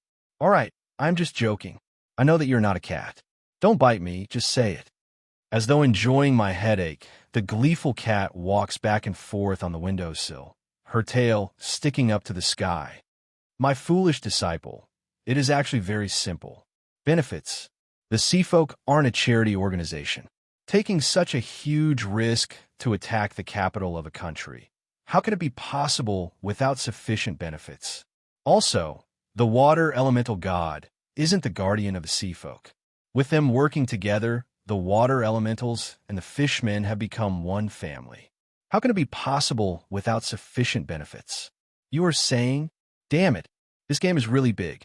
Under the cat's depiction, a water elemental disintegrates in the air, turning into a drizzle. In the rain, a group of wooden figures representing the fishmen are advancing. With the help of the water elemental god Aelos, the sea folk are about to reach the shore. From a magical perspective, it makes sense. Such benefits are enough to drive the sea folk crazy. Perhaps, this time, the Ottoman Empire is really in deep trouble. Chapter 101. AD 1897, the summer of the Griffin, the 29th emperor of the Ottoman Empire, Dasos I, was about to ascend to the throne. The White Whale tribe planned to invade, but the news was accidentally leaked. After that, the emperor was furious. In one night, he demoted 37 nobles, removed their positions, and investigated more than 200 high-ranking officers from the three major military regions. Crosses were erected along the river, stretching for several kilometers. It was known as the Bloody Night of the White Whale. On the same day, the Ottoman Third Fleet stationed at Finlowend, upstream of Kajisi City, and the Ottoman First Fleet stationed at Sea City arrived at the capital on the same day. They began to encircle and annihilate the White Whale tribe. On that day, the Hermit River, which had the nickname of flowing green agate, was covered in blood. The sound of cannons roared, and the sounds of killing shook the sky. Several districts of the capital became battlefields. The two fleets attacked from both sides, and the war started smoothly. With the addition of the demigod Hydra, the nine-headed sea dragon, and countless merfolk and sea monsters, the Ottoman Empire's national hero, dragon hunter Damus, died on the spot. The imperial tutor, blood mage Emperor Marsalit, was heavily injured. The first fleet was wiped out, and the second fleet was half destroyed. During the war, as the sea monsters collectively exerted their strength, the river water rose and flooded the docks and germ areas of Kajisi City. Large amounts of water elementals came ashore, and it rained continuously. The war fell into a stalemate. In the next 2 weeks, 19 coastal and riverside cities of the Ottoman Empire were attacked. Sorceland City and 9 other cities fell on that day. Sorceland City was attacked by the Blood Shark tribe formed by the Piranha Fishmen, and the entire city was massacred. With the bloody night of the White Whale as a symbol, the horn of the eternal holy war sounded again. Under the command of the water elemental god, Alos, and the evil god, the Queen of Storms, the merfolk who came ashore became the vanguard, and the Chaos faction made a comeback. Due to the information from the princess of a small country, Renee, the Ottoman Empire avoided the desperate situation of being ambushed. Sighing at the kindness of the Donglan Principality and Princess Renee, the emperor promised that the Donglan Principality will forever be a brotherly country of the Ottoman Empire, and once again proposed to Princess Renee. However, after that, the princess rejected the emperor's proposal with the reason that the current situation was chaotic and she was worried about her homeland. However, in private, there was a rumor that Princess Renee complained about Dasos' absurdity and threw 2 red high heels at him, hitting the emperor himself and his finance director, Hermit. It was said that Hermit fainted on the spot, and the scene was a mess. The country is in trouble, but he's still thinking. I've never seen such an idiotic emperor. I said I'm not interested in men. You want me to marry you? Unless you find an Edwina's waist and put on a dress. In the eyes of the few who are in the know, Darsos's move to fish in troubled waters is indeed cunning. The so-called country of brothers caused the East, miscommunal country, to be removed from the list of vassal states. As more and more rumors spread, as the shadow of war approached, as a row of crosses with corpses hung on it, as a large number of members of the opposing factions were sent to jail, the original stigma no longer mattered. As long as he is able to lead his people through the crisis, it is more practical than any false reputation. Although the people's evaluation of the emperor had more criticism, the princess of a small country who had made the emperor so obsessed with her that he lost his face and his rationality had become the hottest topic recently. Her beauty and straightforward personality were widely known, and the reputation of the pure and holy snow lotus at the top of a high mountain began to spread. It was said that although she looked innocent and young, she had a special charm that attracted the attention of the king. At this time, listening to the rumors collected by her companions, the flower was so angry that she wanted to kill someone. The flower at the top of a high mountain?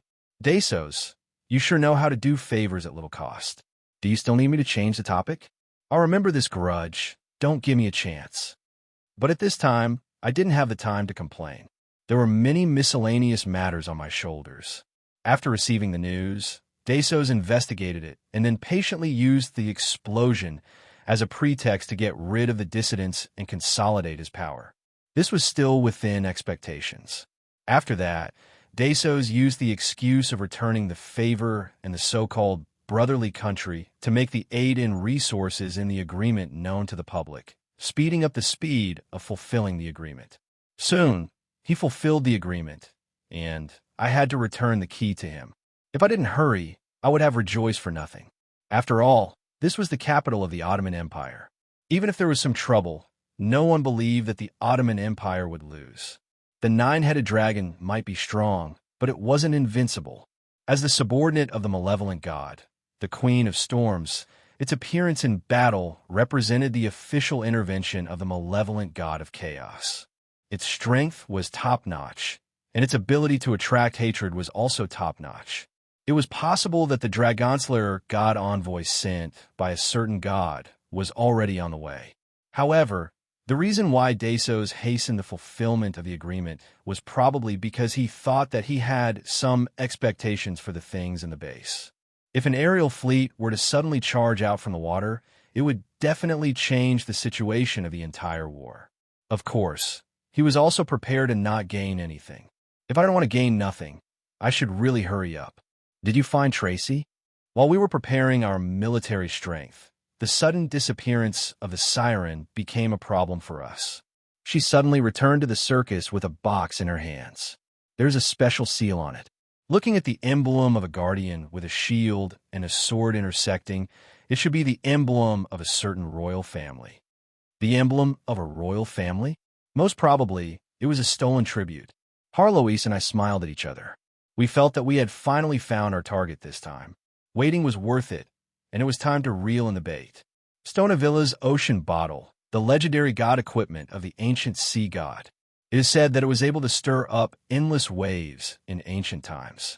However, due to the passing of the ancient god, it had lost most of its power.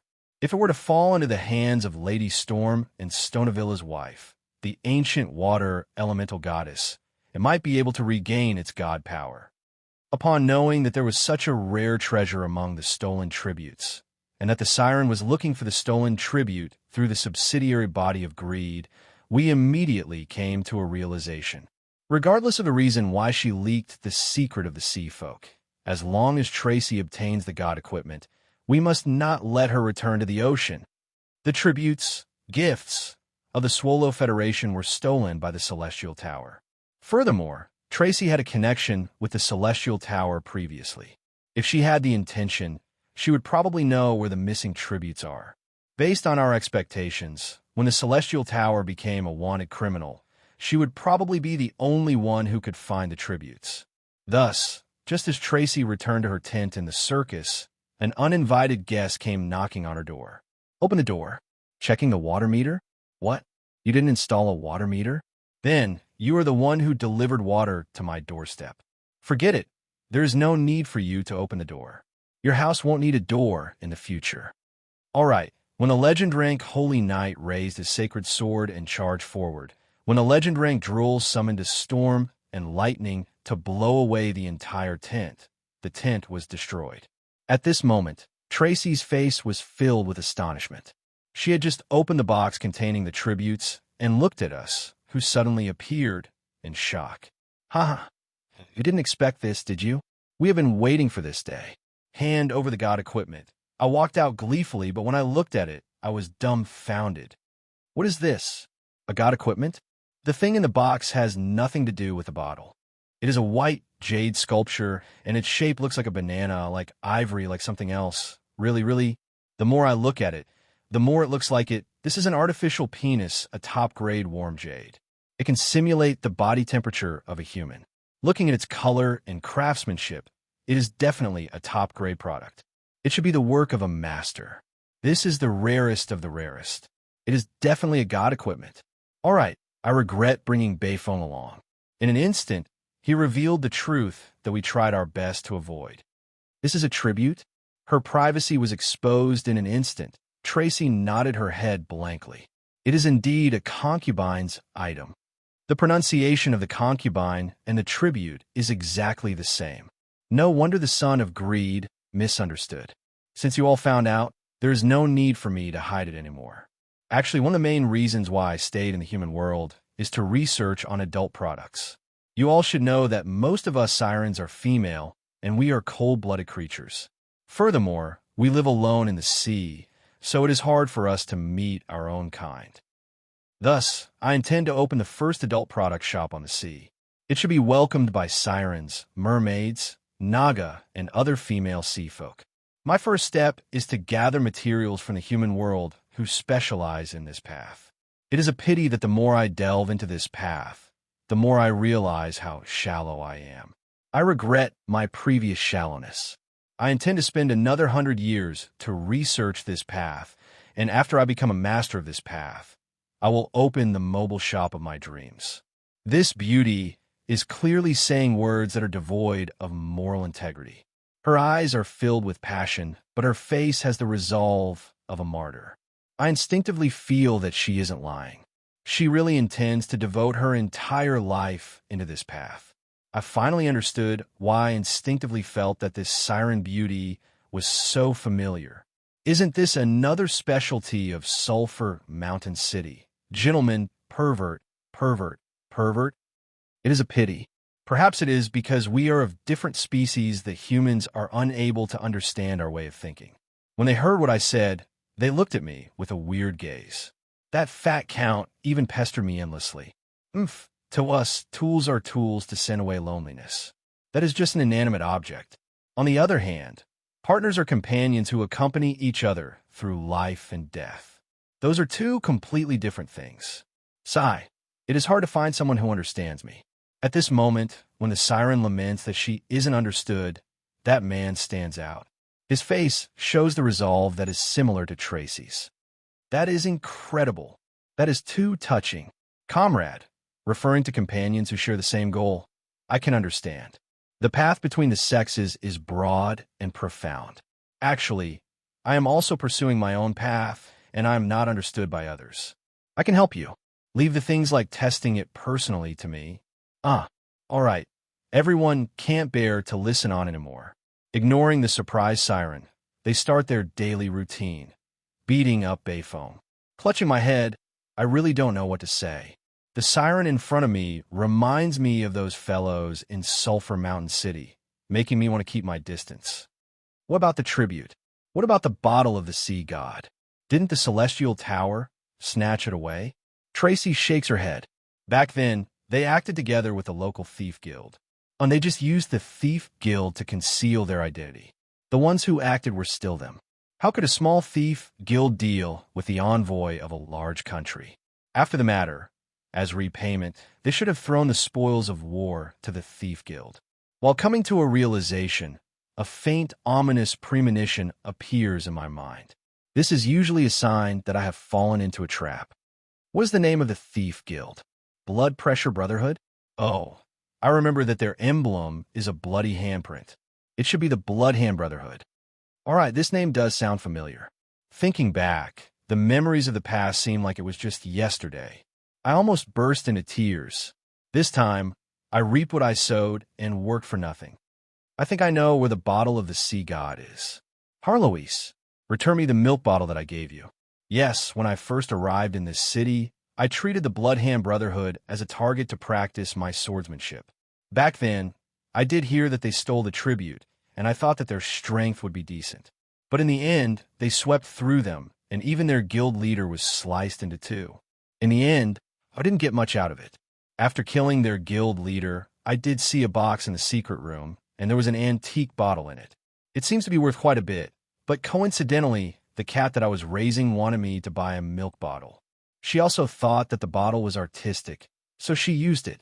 There is no magic wave on it at all. Who would have thought that it would be a former god equipment?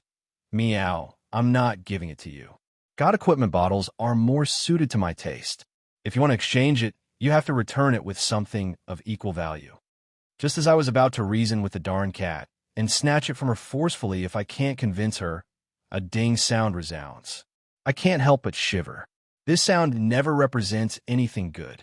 The darn system is here to kick me when I'm down again.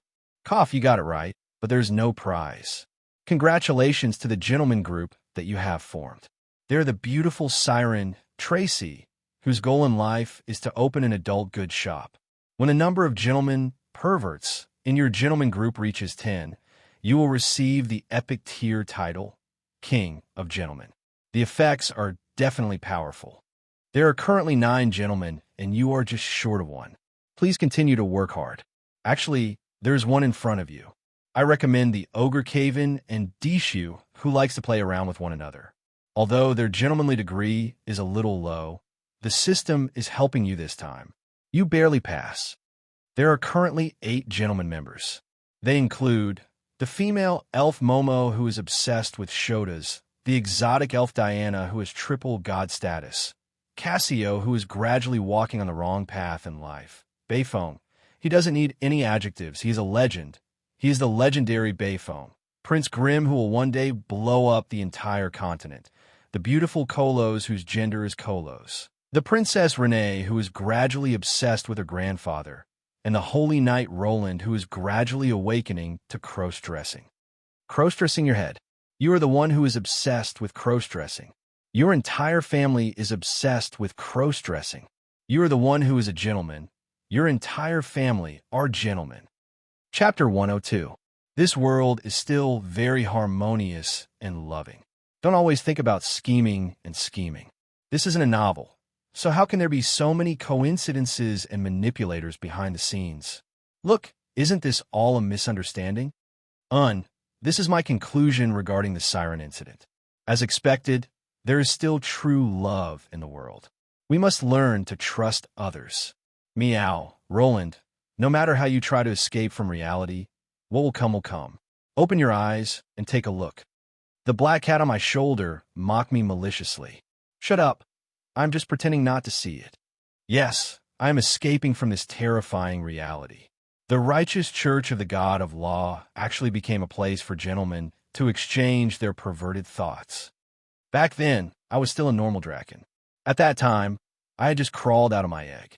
I fell in love with him at first glance. He was my adoptive mother. His comb was so majestic, his feathers so gorgeous. Later on, I found out that my egg was lost, and the person who picked it up used his own poultry to hatch me.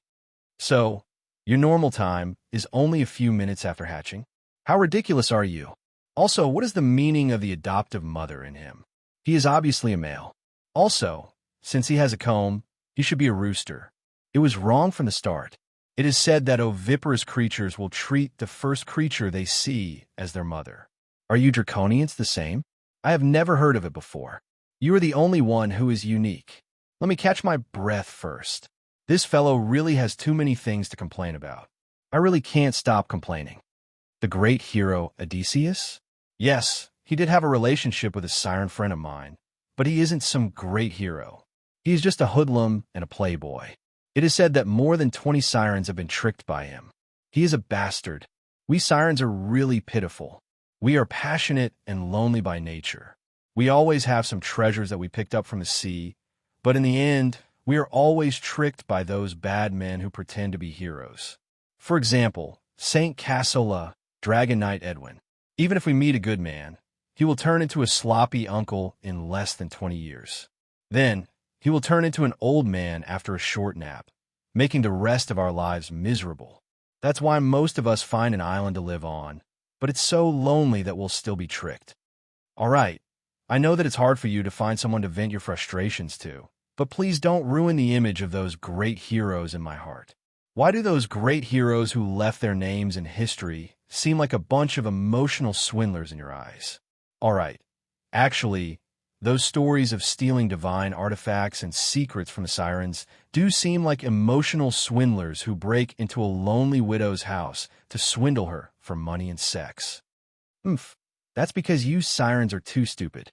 Look at us elves. We won't fall in love with a short-lived species. Those short-lived species shouted the slogan, "You only have one life," saying that they didn't need to be restrained and wanted to live a brilliant and free life. Wasn't that another way of saying that they were irresponsible and did whatever they wanted? Just like what you said, even if they met a good one, they would die immediately. No matter how I look at it, it's a tragic ending. However, naive children are an exception. They're so pure and adorable, and their eyes are filled with innocence and trust when they look at me. I can slowly paint the colors I want on this blank drawing board without worrying about it turning bad. I can harvest the fruits when they mature. To us elves, what is 20 years? As long as we can eat delicious fruits, even if it's a tragedy, I will accept it. Hey, is this the police? There's a weird auntie here. Momo, can you stop sneaking glances at me when you say such words? Can you stop drooling? I really feel that it's really dangerous. Explosion is an art. No, the explosion is just a means to create a safe zone. How shallow. As expected, you are just a short-sighted human. No wonder your work is filled with the smell of a third-rate craftsman. Even though it's exquisite and accurate, there isn't a single trace of passion or creativity. I have also seen your so-called artwork. What do you mean by the time and power of the explosion is uncertain? Are you intending to blow yourself up? This is an insult to our entire goblin engineering and goblin alchemy. Do you know how we treat those foolish dwarves who doubt our goblin art? We kick their buttocks and blow them up. All right, Ingo. Belle, I know that you are excited to be able to escape, but the reason why we saved you is definitely not to allow you to cause destruction. And Grim, you know that you are a man of action, but if you don't keep your bomb, I will hang you from the ceiling. I mean what I say. And Ingo, if you dare to detonate the alchemy bomb in your hands, I will throw you into Roland's 88th cannon and send you back to prison with a single blast. The area where the royal prison is located is also in great trouble due to the flood this time. Naturally, the dwarves who almost lost their lives in the underground prison won't just sit and wait for their deaths. Without any hesitation, they brought forward their plan to escape from the prison ahead of schedule. The news of the giant robot causing havoc in the prison and the prison riot has become the recent headlines. Right now, I can only hope that the secret agents of the royal family are focused on the battlefield and hope that Desos doesn't fall out with me at this crucial moment. At the very least, he doesn't come looking for me before my plan is completed. Old friend, even if you save me this time, don't expect Old Lamans to give up on his hobby. Let's spar on the battlefield next time. Old Lamans will return the favor. Also, fallen Grey Dwarf, you are the same. Sooner or later, we will cross hands with each other. As expected of a smelly and stubborn shield dwarf. We should just watch as you drown. Us shield dwarves aren't country bumpkins who have never seen water in their entire lives. When Old Lamans was hunting plesiosaurs underwater, you were probably still sucking on your mother's milk. There's no need to wait for that day. Let's give it a try now. All right, I know that you shield dwarves and gray dwarves are arch-enemies, but at least think about your newly established relationship as prison mates. All right, as expected, I can't beat around the bush, so I'll just say it directly. Dwarves, put down that stool and cup and go out to fight. Otherwise, I'll throw you into the cannon barrel and shoot you out too. I mysteriously feel so tired, as if my mind has been polluted. As expected, I shouldn't have listened to these fellows. I should just continue sighing about the beauty of the world. Big brother Roland, your tea. Oh, thank you. My great-great-great-granddaughter is still the most considerate. Just as I said that, I mysteriously felt that something was off. Great-granddaughter and great-grandfather? You sure have a heavy taste. As expected, this black cat wouldn't let me have a good time.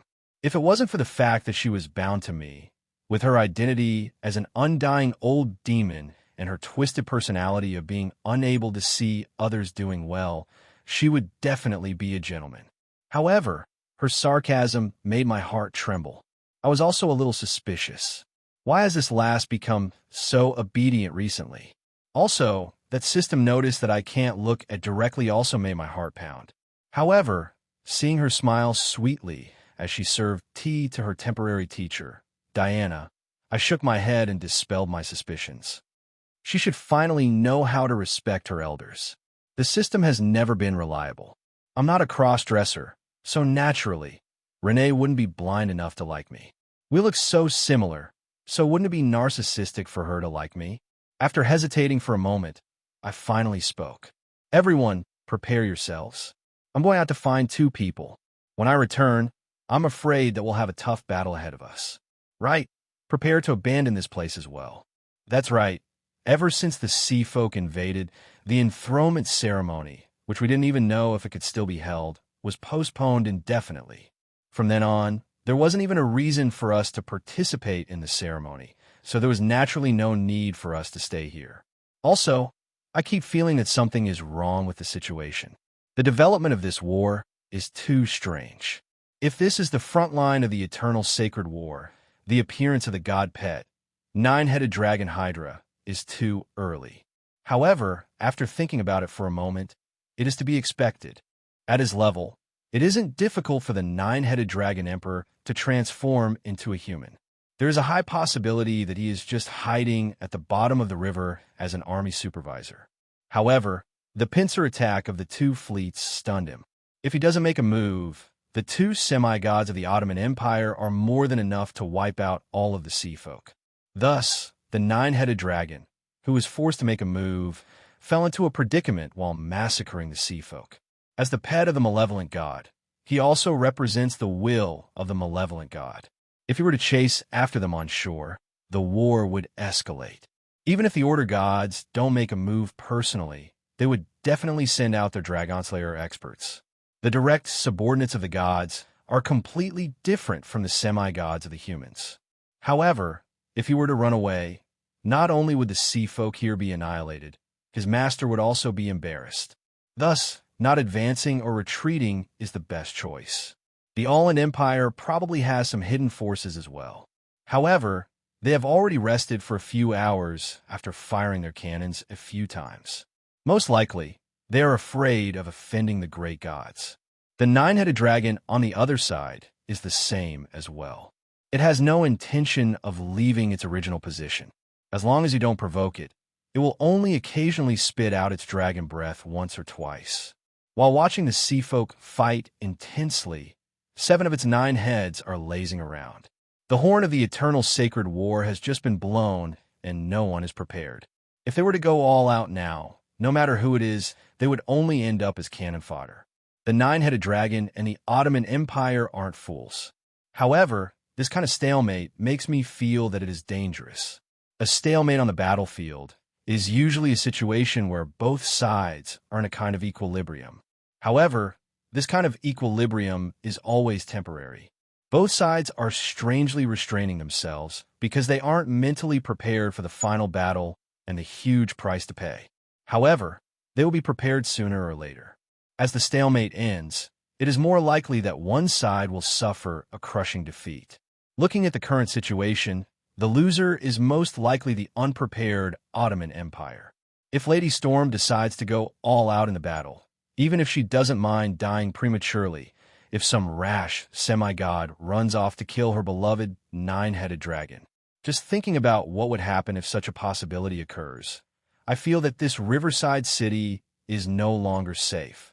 The technology that Darvis gave me is already in my hands. The fleet of resources is already out of the country's borders. The contract could be fulfilled at any moment. I also need to make preparations to retreat. However, before that, Renee, come along with me. There's a need to befriend those two people. After hesitating for a moment, I call for another person. Ingo, you come over as well. This time, we're going to meet your peers. Your mission is what you are best at. Brag as hard as you can and try your best to bluff them over. Master of Magic Engineering, Tim Ladd, and Miracle Alchemist Olivia Wright, the creators of Magic Engineering and the creator of the future 5th-tier army, the Magic Engineering Dragon. Among the heroes of the future war epic, they are the two most dazzling ones. War is the catalyst and training ground for all kinds of new technologies. In the future war, the magic engineering that these two came up with would create countless godly weapons and weapons of war. The reason why the Ottoman Empire was able to reach the pinnacle of the human world before it was destroyed was due to their contributions.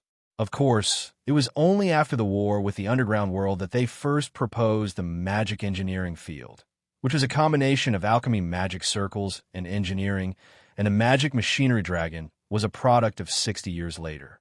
Of the two heroes of Kagursi now, one was a rookie engineer who sold toys for a living, and the other was an unqualified alchemist who had just been kicked out of the Alchemy Academy. Even though they are still unknown small characters, even though history has changed and these two might not be able to rise again, In history, the two of them are too important. How can I, who already lack manpower, let them go? The reason why I didn't look for them all this while is that geniuses are a little weird. Furthermore, these two are great geniuses who left their mark in history. All right, I'll be direct. Back then, I was looking for normal people to join my team. These two are definitely gentlemen among gentlemen. So why would I look for them? But now, looking at the system notification, I shook my head helplessly. As people who surpass common sense, we are commonly known as perverted gentlemen. Although we aren't understood by others, that is because we're too persistent in pursuing the path in our hearts, neglecting the eyes of ordinary people.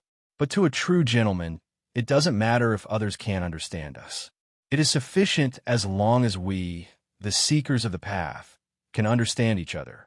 As the king of gentlemen, you are able to understand the sufferings and pain of others. You are the same kind as all gentlemen, so naturally, everyone will respect you. Honorary title, King of Gentlemen. As a gentleman among gentlemen, the legendary uncrowned king, your name has spread across the entire plain. All gentlemen will feel like old friends upon meeting you, and their impression of you will increase greatly. However, ordinary people will instinctively hate you and stay away from you. At the same time, as the king of gentlemen, you will instinctively attract gentlemen to meet you. When you raise an invitation to them, there's a higher chance of them joining your team. Back then, even though that ogre's strength wasn't too bad and he had Tracy's guarantee that he would be obedient and become a good fighter as long as he provided food, I was still hesitant on whether I should allow him to join us. But very quickly, I didn't need to hesitate anymore. The escape of those four short fellows instantly caused the upper limit of the Gentleman Alliance to exceed. Thus, the system unhesitatingly gave me this title. Congratulations, King of Gentlemen. As the King of Perverts, your level of gentlemanliness is unparalleled. Don't talk to me, Mommy. There's a pervert here. I suddenly find you more pleasing to the eye. I have already tested the might of this halo. Hearing what other people said, I was still a little happy. However, when this pleasing to the eye came from the Draken, I felt a chill down my spine. Cough, cough. Back to the main topic. After obtaining the good reputation of the King of Gentlemen, I was so depressed that I almost gave up on myself. Now, I can only hope that this title is really as impressive as it says, that can help me lure those two future rising stars. It's fine if I haven't heard of any Tim Ladd, but Senior Olivia is a famous freak. She failed 7 out of the 13 main subjects and was directly kicked out of the academy. She is almost the shame of the academy, so how can she be considered a genius? Unexpectedly, we had an additional companion in our group. The granddaughter of the Cain Holy Knight, Catherine, was actually from the 3rd Alchemy Academy in Kajisi. It was said that she was Olivia's classmate. Since the sword was already in my hands, Catherine naturally made her decision. The current her had already become my knight retainer and mage apprentice. Yes, the path she chose wasn't the path of a knight, nor the path of a mage. Can I try out both paths? I really can't make up my mind. Based on what I knew, she still hadn't given up on her previous studies in alchemy. A person's energy and time were both limited. Trying to study 3 different paths at the same time was basically courting death. However, I didn't say anything. In any case, reality would force her to make a choice sooner or later. When she heard that we were looking for an alchemy genius, as an alchemist, she volunteered herself. However, when she heard that it was Olivia, displeasure filled her face. It should be in the vicinity. Do you know where Olivia lives? As expected, I received a negative answer from Catherine. Thus, I found a random person to ask for directions. Excuse me, do you know where Olivia's alchemy? All right. Halfway through his sentence, the man's face paled upon hearing the name Olivia. He started sweating profusely and his eyes darted around frantically. All right, just from this passerby's behavior, I could roughly guess what kind of person she was. If she is a little more gentlemanly, with the help of the King of Gentlemen, it should be easy to coax her into joining us. However, if she is too gentlemanly, that bunch of bastards is enough. Should I hope that she is more normal or more abnormal? How contradictory. Boom. All right, you don't need to point the way. Little brother, you should hurry up and run. I think I found her. That beautiful green mushroom cloud, the screams not too far away, and the passerby's action of running away explained everything. This color looks like wearing a dwarf gas mask was the correct choice. Looks like there's no need to hesitate anymore. The Gentleman Alliance is about to add more people. Chapter 103. Olivia, who has the title of Miracle Alchemist, looks like a cute, ordinary girl just by looking at her appearance. Her wavy, smooth blonde hair shines with the radiance of youth. The light green alchemist robe she wears is unable to conceal her proud figure, which far surpasses her peers. Her face, which has some baby fat on it, gives her a naturally perplexed aura. However, her silver spectacles give her a scholarly aura. Although it is obviously the first time we are meeting, Olivia gives me an inexplicable sense of familiarity. Perhaps it is because her scholarly aura is similar to that of Eliza and that Marguerite. Especially her silver spectacles, it is obvious that they are also plain goods for show. How do I see through it? Not mentioning that Eliza is also wearing plain glasses. One of Olivia's spectacles is missing. However, the girl doesn't seem to notice it at all. Even though the guest is already sitting in front of her, she is still lowering her head and muttering to herself about what went wrong that caused the experiment to fail. Even though there is someone in front of her, the young lady's eyes are unfocused and her mind is wandering. Not only is she completely defenseless, the dirt on her face isn't even wiped clean. Furthermore, the decorations in the living room are destructive and messy. Just the first impression of her makes me feel that she is a careless person. With just a quick glance, I roughly understand why Catherine is in a bad mood when she sees Olivia. So, it's because of the conflict between social classes. Olivia's youthful and moving curves make her originally plain and old-fashioned dress seem extravagant. When the same dress is worn on Catherine's body, a slender and flat figure is extremely advantageous for riding a horse in combat. How would you be able to hold onto your weapon under the turbulent waves? You guys are born to be good seedlings for knights.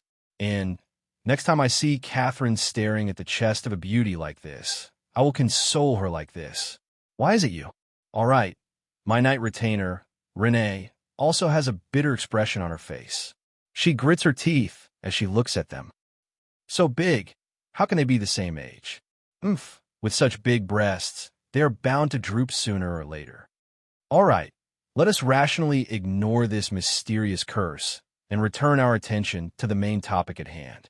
Cough. Miss Olivia, nice to meet you. I am Roland. A simple greeting isn't able to wake a certain person's wandering mind. Could it be that I gave you the rock magic oil too early? Then, try adding some neutralizing agent. Hey, Miss Olivia, do you hear me? Well, Alchemist had already taken out his pen and started writing and drawing, and was ignored again. That's how it should be. Olivia, big-breasted girls. It was dawn. Class is about to begin. Kathleen moved closer to Olivia's ear and shouted. Her voice echoed in the room, and even I was shocked. The resentment in her voice was even more obvious. Olivia finally came back to her senses. Ah, Miss Dana, I'm not daydreaming. I'm really listening. All right. This former student who suddenly stood up straight was startled awake by his junior sister's shouting of his nickname. However, he clearly forgot that he had already been expelled from the school. Pooh. Senior Olivia, do you think you're still in Teacher Dana's herbology class? Don't worry. No one is punishing you to stand here. We have some private matters to discuss with you. Little bamboo pole, don't call me by my nickname. I thought teacher was scolding me again. I really don't know why Teacher Dana always targets me. All right. While revealing Kathleen's nickname, she also revealed that big-breasted girls was her publicly acknowledged nickname. Even her teacher called her by this nickname. How much hatred does she have for me? Teacher Dana is already so old, yet she still hasn't gotten married. It wasn't easy for her to get a boyfriend who dumped her because she doesn't have a chest. Naturally, she would get angry when she sees you. Can't you be a little understanding? Cowgirl. Oh, no wonder she keeps staring at my chest. I thought that she was just as weird as those boys. Cough. Alchemist Olivia, I have some matters to discuss with you. The more they chatted, the more passionate they became. Perhaps they had forgotten that there was a male here. I tried to interrupt them, but This smell is a powerful troll concoction. Why is it labeled as a hair tonic? Ingo took down the bottle from the shelf beside him, and his sharp voice was filled with doubt.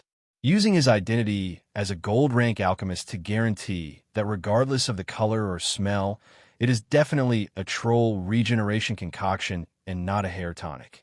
Oh, it isn't completed yet. I considered transplanting the troll's regenerative ability onto one's hair. That way, no matter how stubborn a bald head is, it would still grow hair. In the end, wait, I can't drink it. For alchemists, experimenting with oneself is always the best way to understand the situation. Relying on his outstanding resistance to medicine as a great alchemist, Ingo opened the bottle cap without hesitation and gulped it down. Ugh. Ingo clutches his stomach and kneels down. Only then did I realize that a patch of black hair fell off. Turns out that he was wearing a wig. Turns out that he wasn't using himself to test the concoction, but to make use of this opportunity to make up for his flaws. This concoction failed? Will he be fine? No, this is a success, but there's a small side effect. There is no need to ask any further. The facts before us have already explained everything. Thick and long hair gushes out from Ingo's bald head. That goblin jumps around in joy. However, very quickly, he falls into trouble. His hair has already reached his feet, but it continues to grow at an insane rate. This design is indeed a success. However, the problem now is how to control the troll's unstoppable regenerative ability. In other words, it can't be stopped. In just a moment, Ingo has turned into a huge ball of hair. His entire body is covered in black hair. The round ball of black hair rolls around on the ground. His eyes and face can no longer be seen anymore. Save me, I can't breathe. He wants to take out the concoction in his robes to save himself, but he can't even stretch his hands out. Too much hair is wrapping around him tightly, and the ends of the hair are already drilling into his nostrils. All right, if I don't save him soon, he will suffocate to death by his own hair. The cause of his death would be hilarious. I hurriedly pull out my sword, but the moment I cut it, it regenerates. This hair is even harder to deal with than a tentacle monster. However, Olivia has a better idea. She has already run to the laboratory table and takes out 3 bottles of concoction. The bottles dance in the air as the liquid is mixed in the air. Under her outstanding concoction skills, the finished product is formed in a few seconds. Then, she throws it out. Pa! As the concoction splatters and the antidote is used, the effects of the troll's hair-growing concoction are dispelled. I'm saved. Phew! With his hair scattered all over the ground, Ingo collapses onto the ground and sighs over his rescue. However, pooh! Ha, what is this, a chihuahua? Is it just an egg? Gnomes are similar to cats and dogs. They have quite a lot of hair on their bodies. Thus, dwarves often tease them as short-legged dogs with long hair.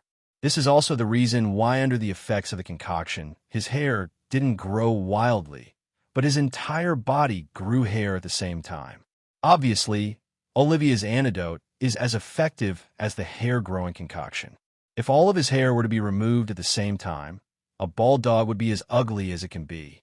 Furthermore, there isn't even a single eyebrow on his bald head. In an instant, he turns from a pitch-black gnome to a white chicken, or even the head of a hairless fishman. It is no wonder that René and the others are rolling on the ground in laughter. My hair. I clearly still have 16 strands of hair. They're all gone. Big hair, second hair, third brother. Little 16, you all died so tragically. How can you all leave just like that? How am I supposed to live on? All right, the bald gnome was bawling his eyes out on the ground. As for the act of naming his 16 hairs, it was really poo. I'm sorry, I really wanted to say that I am sad. However, looking at the tears flowing down this bald egg, I can't hold it in anymore. Let me go to the side and laugh. All right, let us finally return to the main topic. Ingo, who has forcefully calmed himself down, starts to assess the capabilities of his new disciple. Disciple?